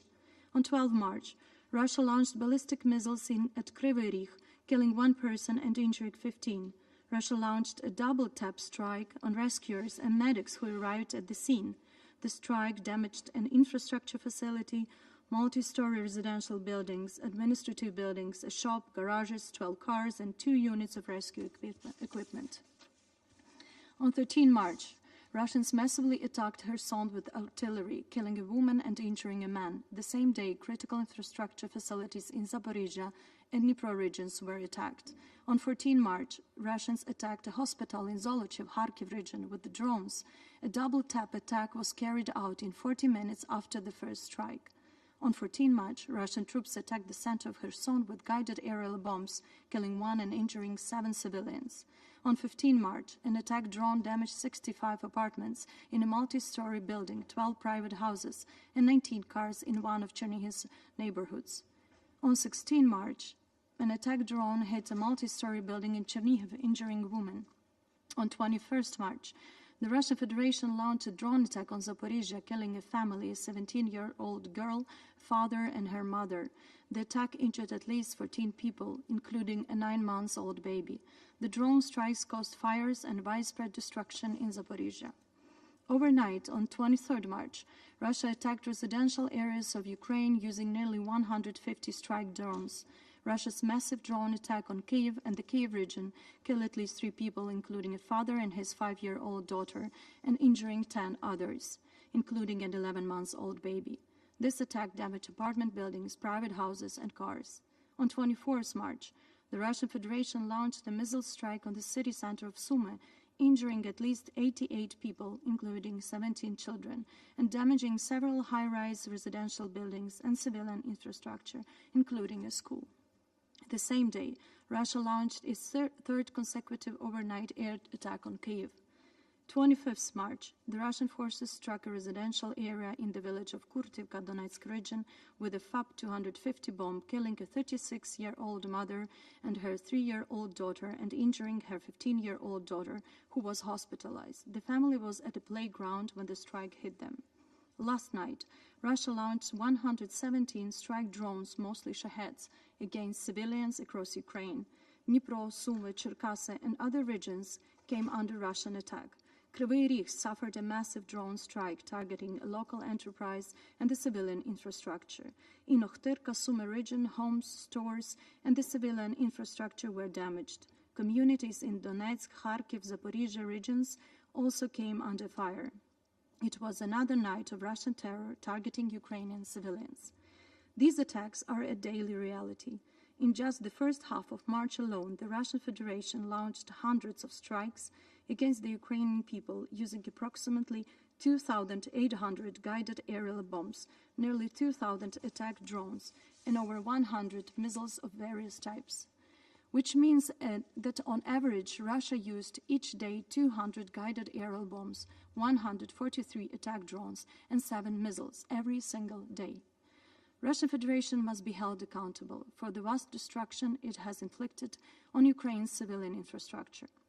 According to Ukrainian law enforcement, over 212,000 civilian sites have been damaged or destroyed, including over 171,000 residential buildings. The attacks have also affected over 1,600 schools, with at least 200 completely destroyed, and nearly 2,000 medical facilities, of which 300 have been destroyed to rubble.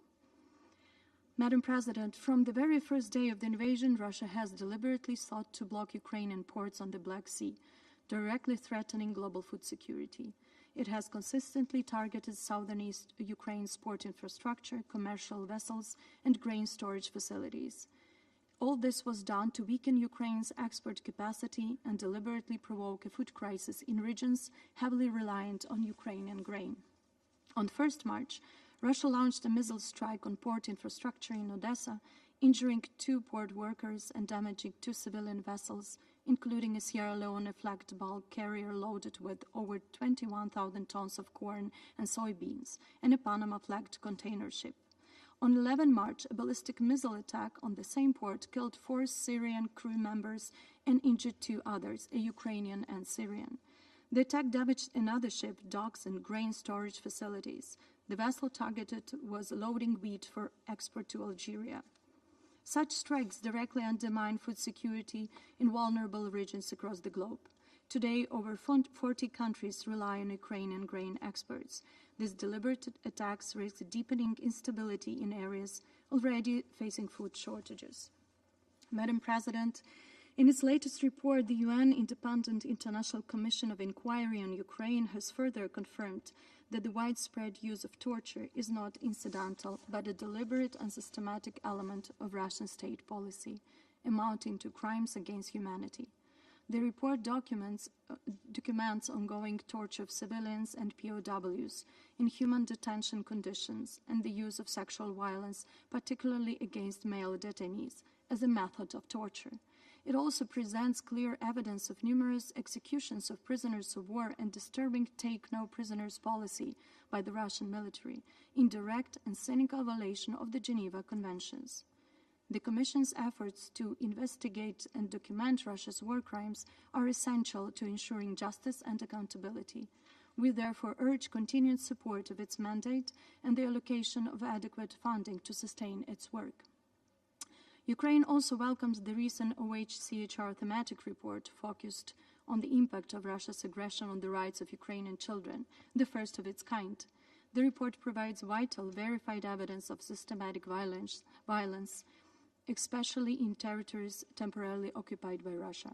It confirms at least 669 children killed and 1,833 injured due to Russia's use of explosive weapons in civilian areas, and documents the destruction of schools and hospitals, the militarization of children, forced implementation of Russian curricula, suspension of the Ukrainian language, and persecution of families trying to protect their children's rights to education.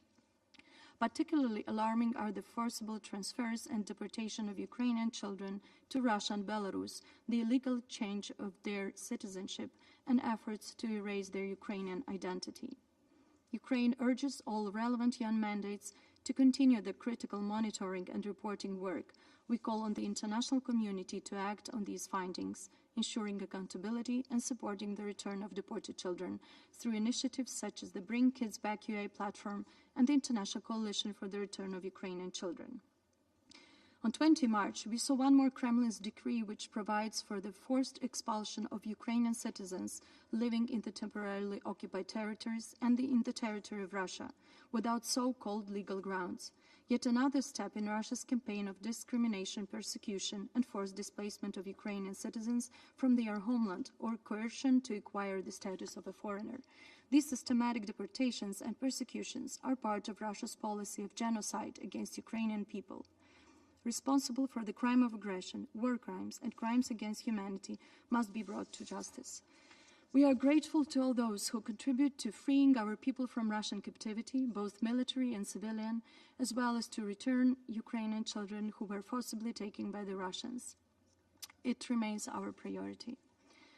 Madam President, Ukraine began recording episodic cases of the use of dangerous chemical substances by the Russian troops from the beginning of the full-scale invasion in flagrant violation of the Chemical Weapons Convention by using hazardous chemical substances. According to the Ministry of Defense of Ukraine, from February 2023 to February 2025, there have been recorded and documented over 6,900 cases of Russia's use of munitions containing hazardous chemicals. Over 3,400 Ukrainian servicemen have been hospitalized and with poisoning from chemicals used by the Russians. The 2 reports of the Organization for the Prohibition of Chemical Weapons emphasize that the evidence provided by Ukraine has been collected and provided to the OPCW representatives in compliance with the chain of custody and relevant procedures.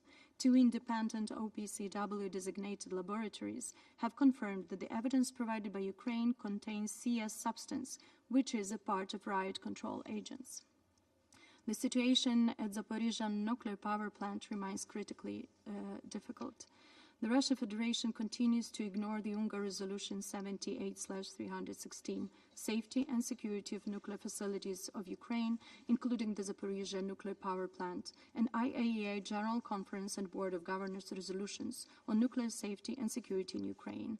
The only way to ensure nuclear safety and security is the complete withdrawal of the Russian Federation's troops and other unauthorized personnel from the ZNPP facilities, and the return of the plant to the full sovereign control of Ukraine. Madam President, Ukraine welcomes President Trump's continued efforts to end Russia's aggression against Ukraine and restore a just and lasting peace. We welcome American mediation and advancing this process. We are grateful to Saudi Arabia for hospitality and facilitation. Nobody wants peace more than Ukrainians. Ukraine has already clearly demonstrated its desire for peace and its readiness to take concrete steps. But we won't accept peace at any price, as any appeasement of aggressor would only encourage it to continue attacks in the future. Ukraine has made its three principled positions clear. First, we will not recognize any temporarily occupied territories of Ukraine as Russian. Second, we will not agree to any foreign diktat regarding the structure, number, and other characteristics of the defense forces of Ukraine. Third, we will not accept any restrictions on Ukraine's sovereignty, our domestic and foreign policies, including on the choice of alliances that we would like to join. We have already demonstrated our commitment to give peace a chance, as Ukraine has agreed to the US proposal of an immediate, interim, and full 30-day ceasefire. Russia's refusal to support it is a clear evidence who is an obstacle to peace. A crucial aspect of any future peace framework is that a temporary ceasefire does not turn into a frozen conflict.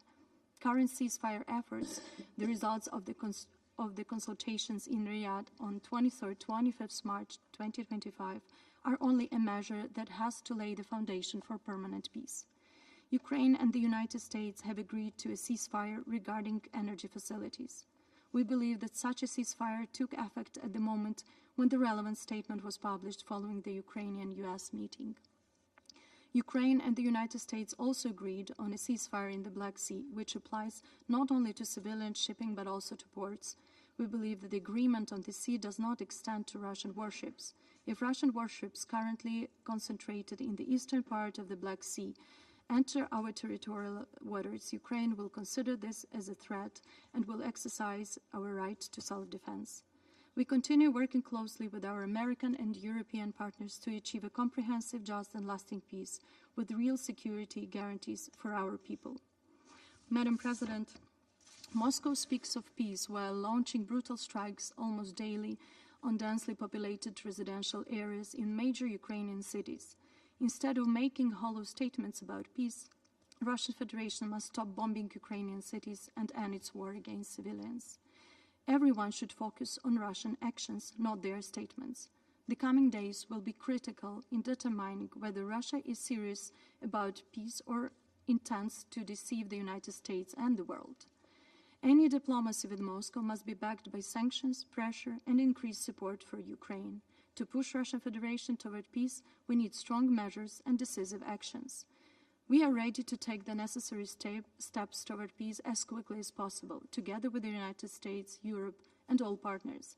However, if Russian Federation continues attacking our energy sector, we will respond. If Russia manipulates the naval ceasefire, we will work with our partners to increase pressure. Our position will remain strong. Ukraine resists and stands firmly. We will continue to defend ourselves. To sustain this fight against aggression, we need further international support, including in arms. NATO and the EU are indispensable elements of regional security, and Ukraine is eager to become a part of them, not only as a security recipient, but as a security provider.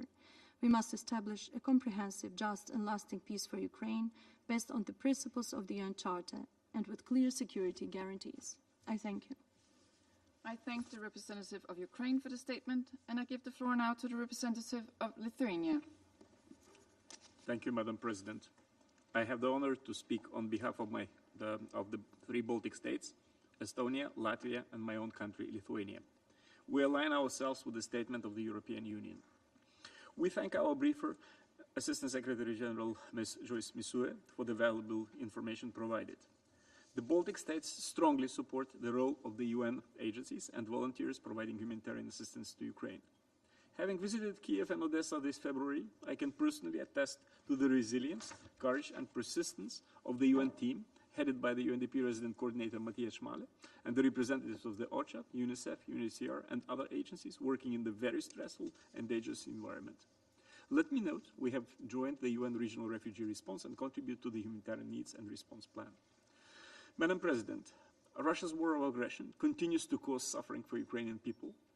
Every single day, Russia continues its criminal actions against Ukrainian civilians, despite all the UN General Assembly resolutions, including those adopted on February 24th, and despite the Security Council resolution adopted on the same day. Since Russia's invasion, Ukraine has repeatedly expressed its unwavering commitment to reach a comprehensive, just, and lasting peace in line with the UN Charter. To reach such peace, Ukraine agreed to an unconditional ceasefire 2 weeks ago. In response, Russia has not taken any credible steps towards accepting the ceasefire and only keeps on raising its demands while committing further violence against civilians in Ukraine. If Russia is serious about reaching peace, it would stop murdering innocent civilians, withdraw their armed forces from the internationally recognized territory of Ukraine, and implement the UN resolutions. The recent attacks perpetrated by Russia this month further indicate that the goals in Ukraine have remained unchanged. According to the most recent OHCR report, at least 123 civilians were killed and 567 injured in Ukraine in February 2025 alone. The vast majority of civilian casualties, 94%, and damage to educational and health facilities, 94%, occurred in territory controlled by Ukraine. Russia has also continued restricting humanitarian access and thus complicating the delivery of life-saving aid to those most affected. We also fear for the fate of civilians in the temporary occupied territories, as humanitarian access for humanitarian workers to those territories is non-existent. The Independent International Commission of Inquiry on Ukraine, in its March 11th report, has stated that Russian authorities committed enforced disappearances and torture as part of the widespread and systematic attack against civilian population and pursuant to a coordinated state policy. Madam President, President Putin's latest decree forcing Ukrainians in Russia or temporary occupied territories of Ukraine to leave or to receive Russian documents by September 10th is yet another example of Russia's ongoing policy of ethnic cleansing, Russification, and forced assimilation, aiming to erase Ukrainian identity and nation. This is in gross violation with the international human rights law and the Convention on the Prevention and Punishment of the Crime of Genocide. Madam President, the Baltic States strongly condemns Russia's aggression against Ukraine in blatant violation of UN Charter and international law. Russia's continued attacks against civilians, including children, humanitarian workers, and medical personnel, constitute heinous war crimes. We demand full accountability for the war crimes and crimes against humanity committed during Russia's war of aggression against Ukraine.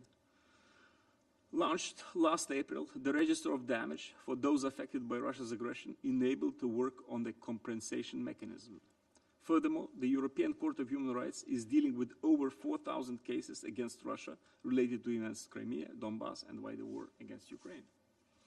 While war crimes, crimes against humanity, and genocide can be prosecuted by the International Criminal Court, the crime of aggression can only be prosecuted by the Special Tribunal. The Baltic States have continuously advocated for a strong and effective special tribunal that would be empowered to bring justice for the crime of aggression against Ukraine, having broad cross-regional support. This March, the co-group, consisting of senior legal experts of Ukraine, 37 states, the EU and the Council of Europe, have marked a significant step towards ensuring full accountability by finalizing the technical work on 3 draft documents necessary for the establishment of the Special Tribunal for the crime of aggression against Ukraine that will now be submitted for political consideration. Impunity leads to repeated crimes. This must stop. No one from Russia's highest political and military leadership is untouchable. Accountability also forms an integral part of the comprehensive, just, and lasting peace. We stand by Ukraine and reiterate a call on Russia to respect its obligations under the international law, including the UN Charter, as well as international human rights and humanitarian law. The Baltic States support efforts aimed at reaching a comprehensive, just and lasting peace in Ukraine in line with the UN Charter and international law. I thank you, Madam President. I thank the representative of Lithuania for the statement. I now give the floor to His Excellency Mr. Stavros Lambrinidis, Head of the Delegation of the European Union to the United Nations. Madam President, thank you for convening this important meeting and for giving the European Union the opportunity to take the floor. The candidate countries Montenegro, Albania, Ukraine, the Republic of Moldova, Bosnia and Herzegovina, and Georgia, Liechtenstein, and as well as Monaco and San Marino aligned themselves with this statement. Let me kick off, as so many others have, by thanking Assistant Secretary General Msuya for highlighting once again the dramatic humanitarian consequences of Russia's illegal, unprovoked and unjustified aggression against Ukraine. Three main points require special stressing. First, Russia must uphold international law and cease its missile and drone attacks on Ukraine's civilians, infrastructure, and densely populated areas now. While its president states Russia can agree to a limited ceasefire, its continued military actions demonstrate the exact contrary. Every day, successive deliberate attacks and aerial bombardments cause more death and destruction. Its campaign of systematic airstrikes against Ukraine's civilians and civilian critical infrastructure violates international humanitarian law and must stop immediately. We have heard from OCHA the impact on the most vulnerable households. According to the UN Human Rights Monitoring Mission, these attacks are not accidental, but have been of a widespread and systematic nature.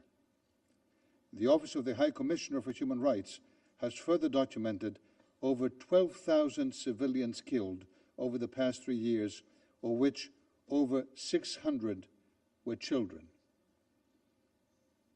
And let me open a parenthesis to say that the gall of the Russian Federation in this room today to accuse others of a lack of conscience in the face of such brutality is both unseemly and unconscionable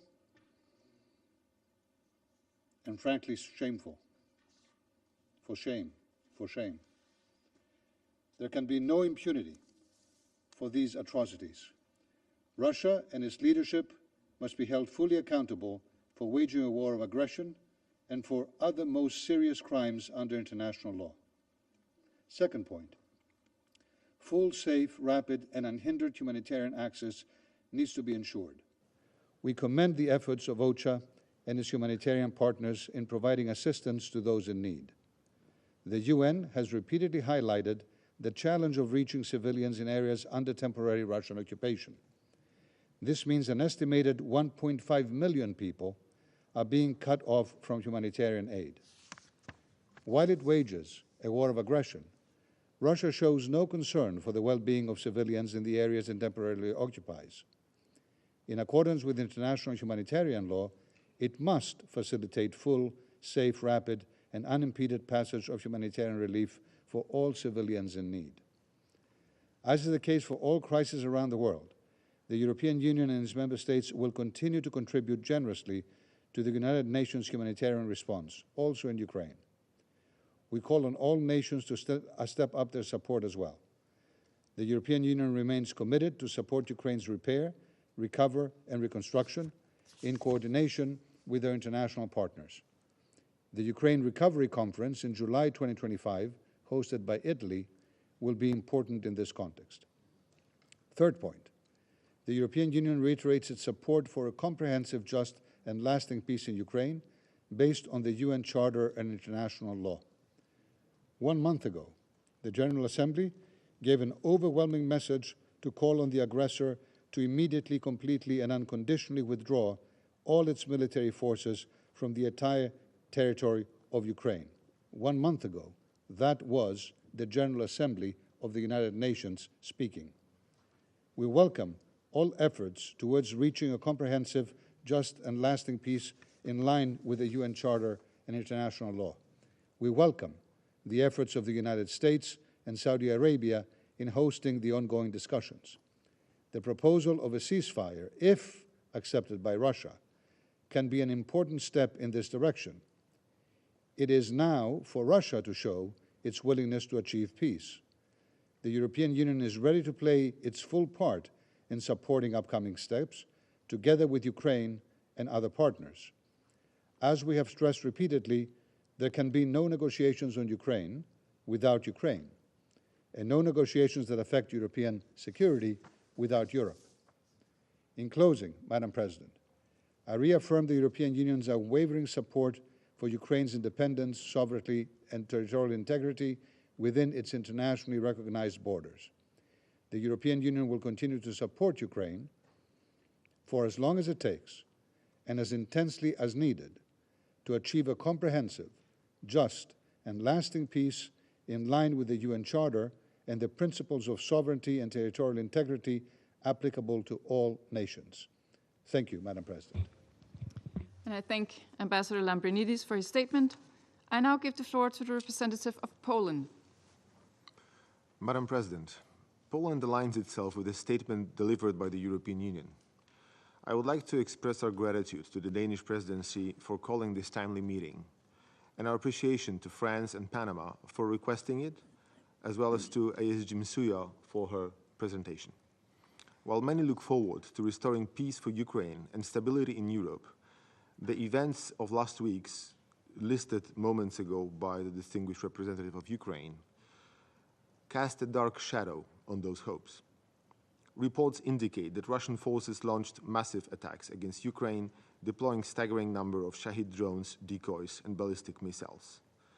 This demonstrates that Russia, regrettably, does not seem genuinely interested in ceasing its illegal war against Ukraine, despite growing international calls for peace.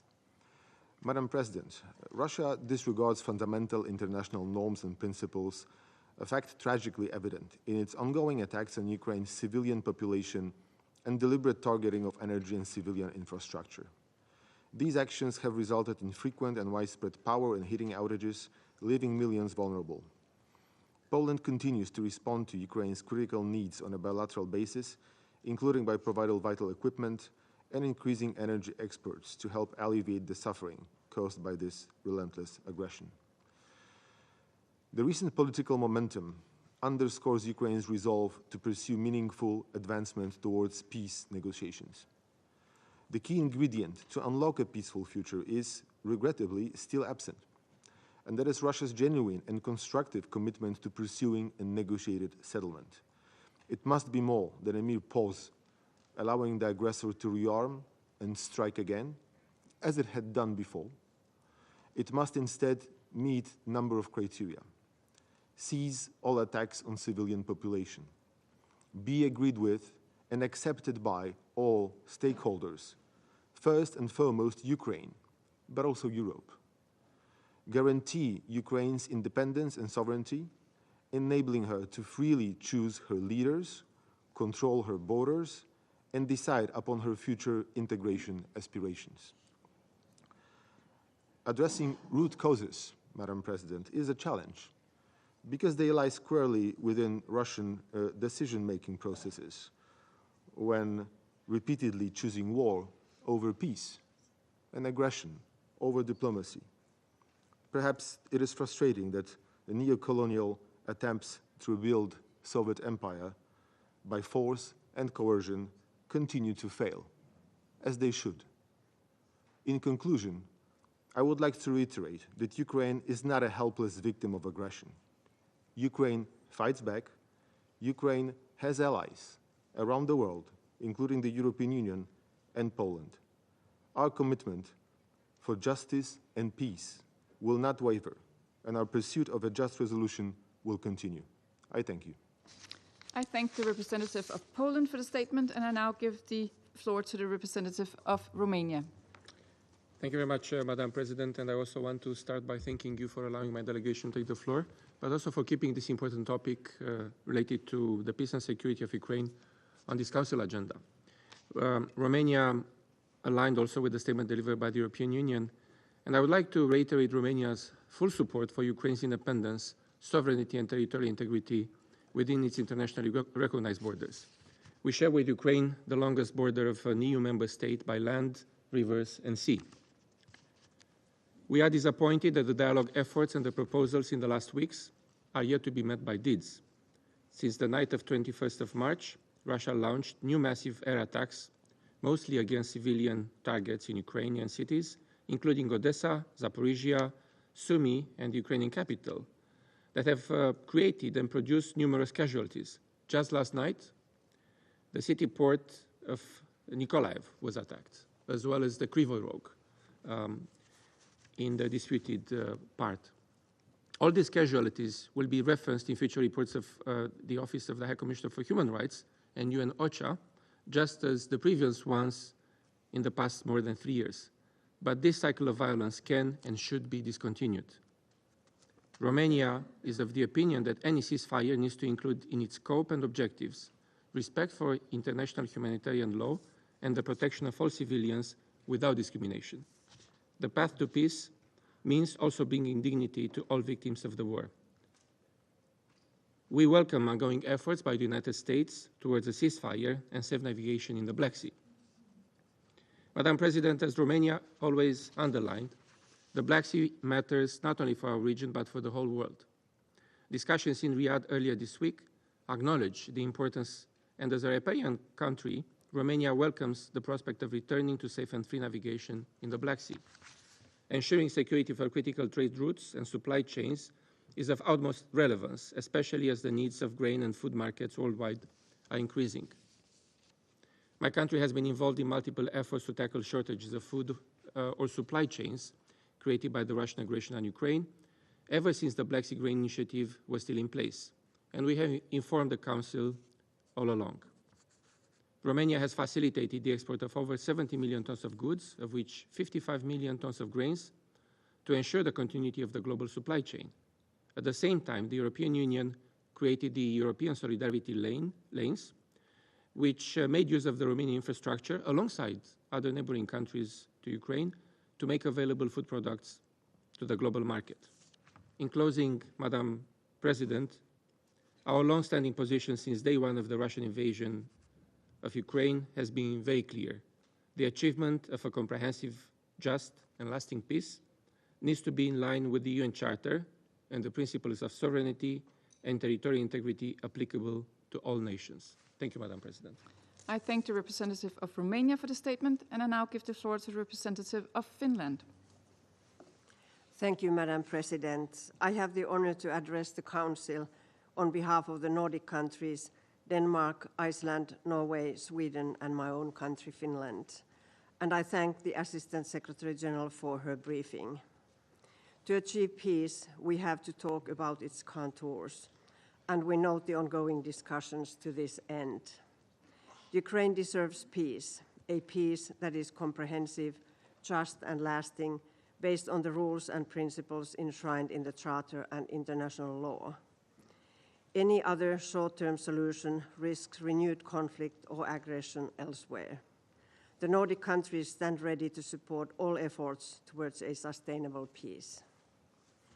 Madam President, nothing underlines the need for peace as concretely as the dire humanitarian situation in Ukraine. Close to 4 million Ukrainians are displaced internally, and almost 7 million have had to flee their home country. The unlawful deportation of thousands of children by Russia is abhorrent. Almost 13 million people continue to require urgent humanitarian assistance and protection, including children and persons with disabilities. Especially in the frontline areas, the limited humanitarian access is making it hard and dangerous for humanitarian workers to deliver life-saving assistance to people most affected. In the areas occupied by Russian Federation, more than 1 million vulnerable people remain largely without any humanitarian response. The Nordics remain substantial humanitarian donors to Ukraine and elsewhere. We encourage other donors to maintain or increase their life-saving assistance. While we talk about peace, Russia has continued its ruthless attacks against civilians and civilian objects in utter disregard of the laws of war.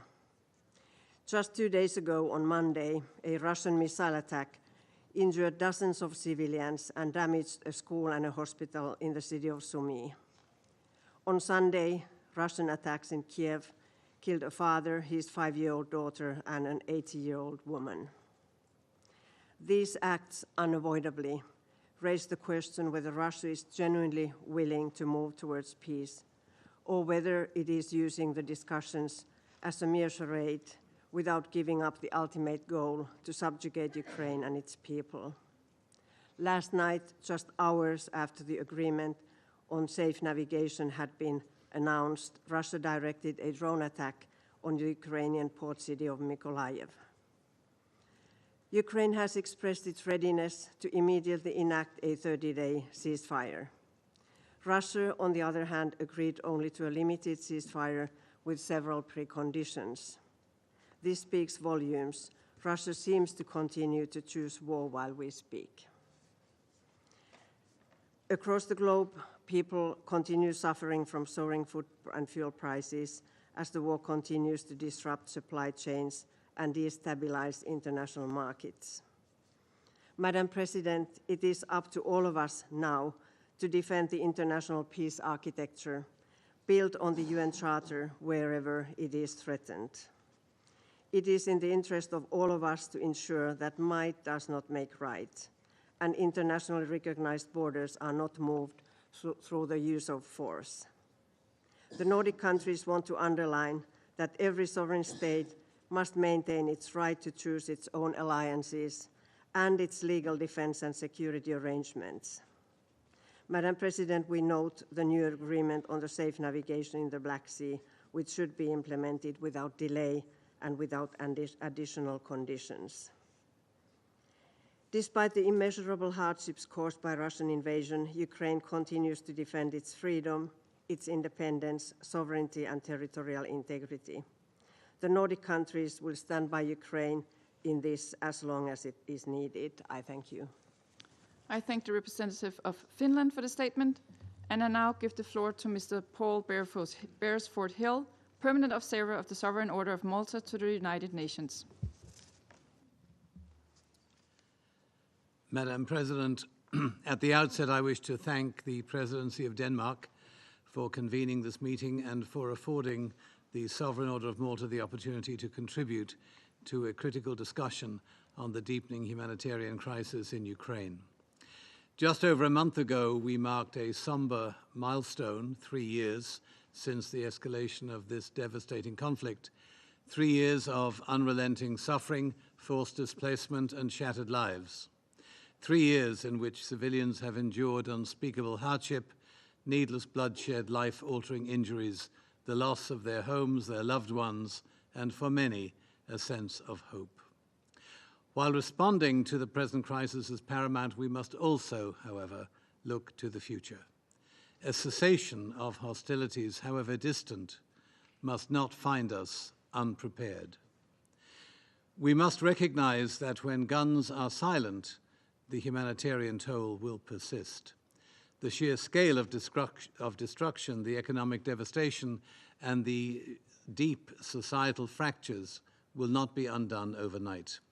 Rebuilding shattered communities requires long-term commitment, combined effort, and above all, an enduring concern for human dignity.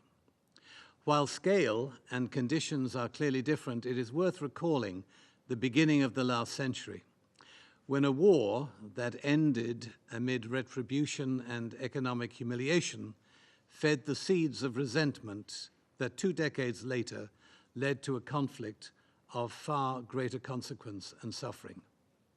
We should recall, too, that a phoenix arose out of those ashes. The foresight, commitment, and strategic genius of one nation, also caught in the conflict, led to the Marshall Plan that secured a prosperous future for nations that had battled each other. While on the other side of the world, General Douglas MacArthur saw to it that a decimated Japan would reinvent itself as both an ally and an economic powerhouse.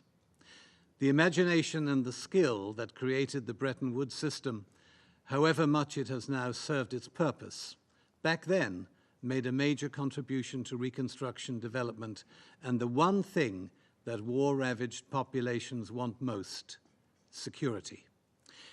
It is not too much to ask that we invoke a similar inspirational spirit of reconciliation when we consider a future Ukraine, when artillery no longer dots the landscape and drones are used for peaceful purposes. Madam President, in addressing the transcending humanitarian concerns of the Ukrainian people, the Sovereign Order of Malta wishes to highlight 6 key areas that we believe must be prioritized, drawing from the first-hand experience of our operational staff, both Ukrainians and volunteers from other countries, numbering over 40,000, who have been working on the ground in Ukraine over the past 3 years. Firstly, psychological support for those affected by war-related trauma must be both comprehensive and accessible. The invisible wounds of conflict, particularly among children and young adults, will endure long after the fighting subsides. Without sustained intervention, these scars risk becoming lasting barriers to healing, social cohesion, and stability. And those children, taken from their homes in the Ukraine, must be returned to their families. To do anything other than that would be absolutely inhumane. Second, the restoration of Ukraine's healthcare system is of paramount importance, requiring not only the reconstruction and effective operation of medical facilities, but also the guaranteed availability of medicines, supplies, and support. The creation of a network of national emergency storage centers, according to our colleagues in Ukraine, will be vital to ensuring that those in need, whether urgent or routine care, receive timely and adequate treatment.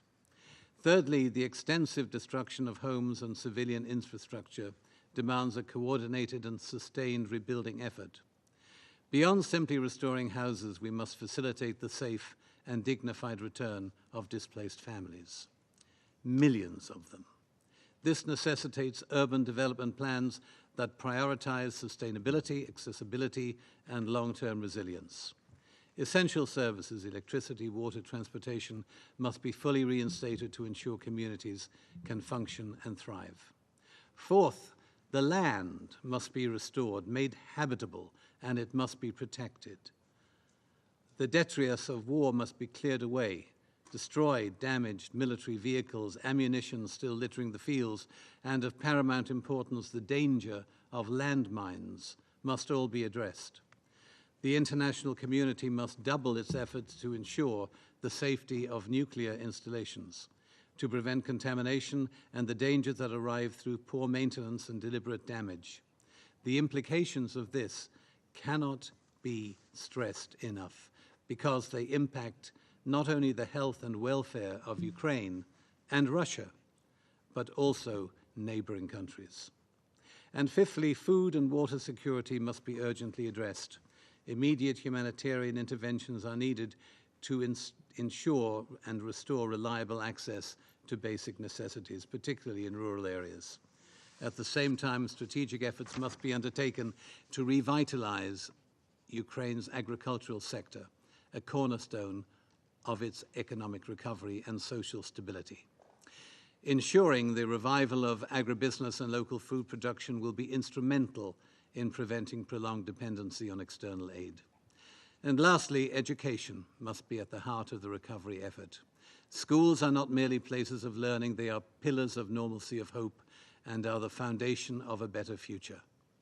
Learning programs must be widely implemented to facilitate a smooth return to schooling alongside structured socialization initiatives to help children and young people both process the traumas they have endured and to reintegrate their lives into a new society. Higher education, whether academic or vocational, is going to be critical in rebuilding a shattered economy.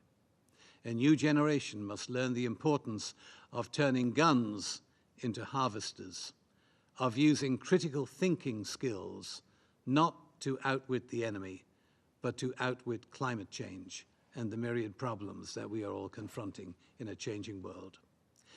Madam President, in closing, The reality is that these measures represent only a small fraction of what is needed. The humanitarian toll on all sides in this war is vast, and the road to recovery will be long, and neither will it be easy. A coordinated approach involving local, regional, international actors will be indispensable in ensuring that our collective efforts lead to a sustainable and enduring future, much as occurred after World War II 80 years ago. As we reflect on the path ahead, let us recall the words of Pope Francis. At a vigil for prayer for peace in 2013, he said this: "Can we get out of this spiral of sorrow and death? Can we once more walk and live in the ways of peace? I would like for each one of us, from the least to the greatest, including those who are called to govern nations, to respond in one voice: yes, we want peace." Let that be our commitment today. Thank you. I thank Permanent Observer Mr. Barefus Hill for his statement. There are no more names inscribed on the list of speakers. The meeting is adjourned.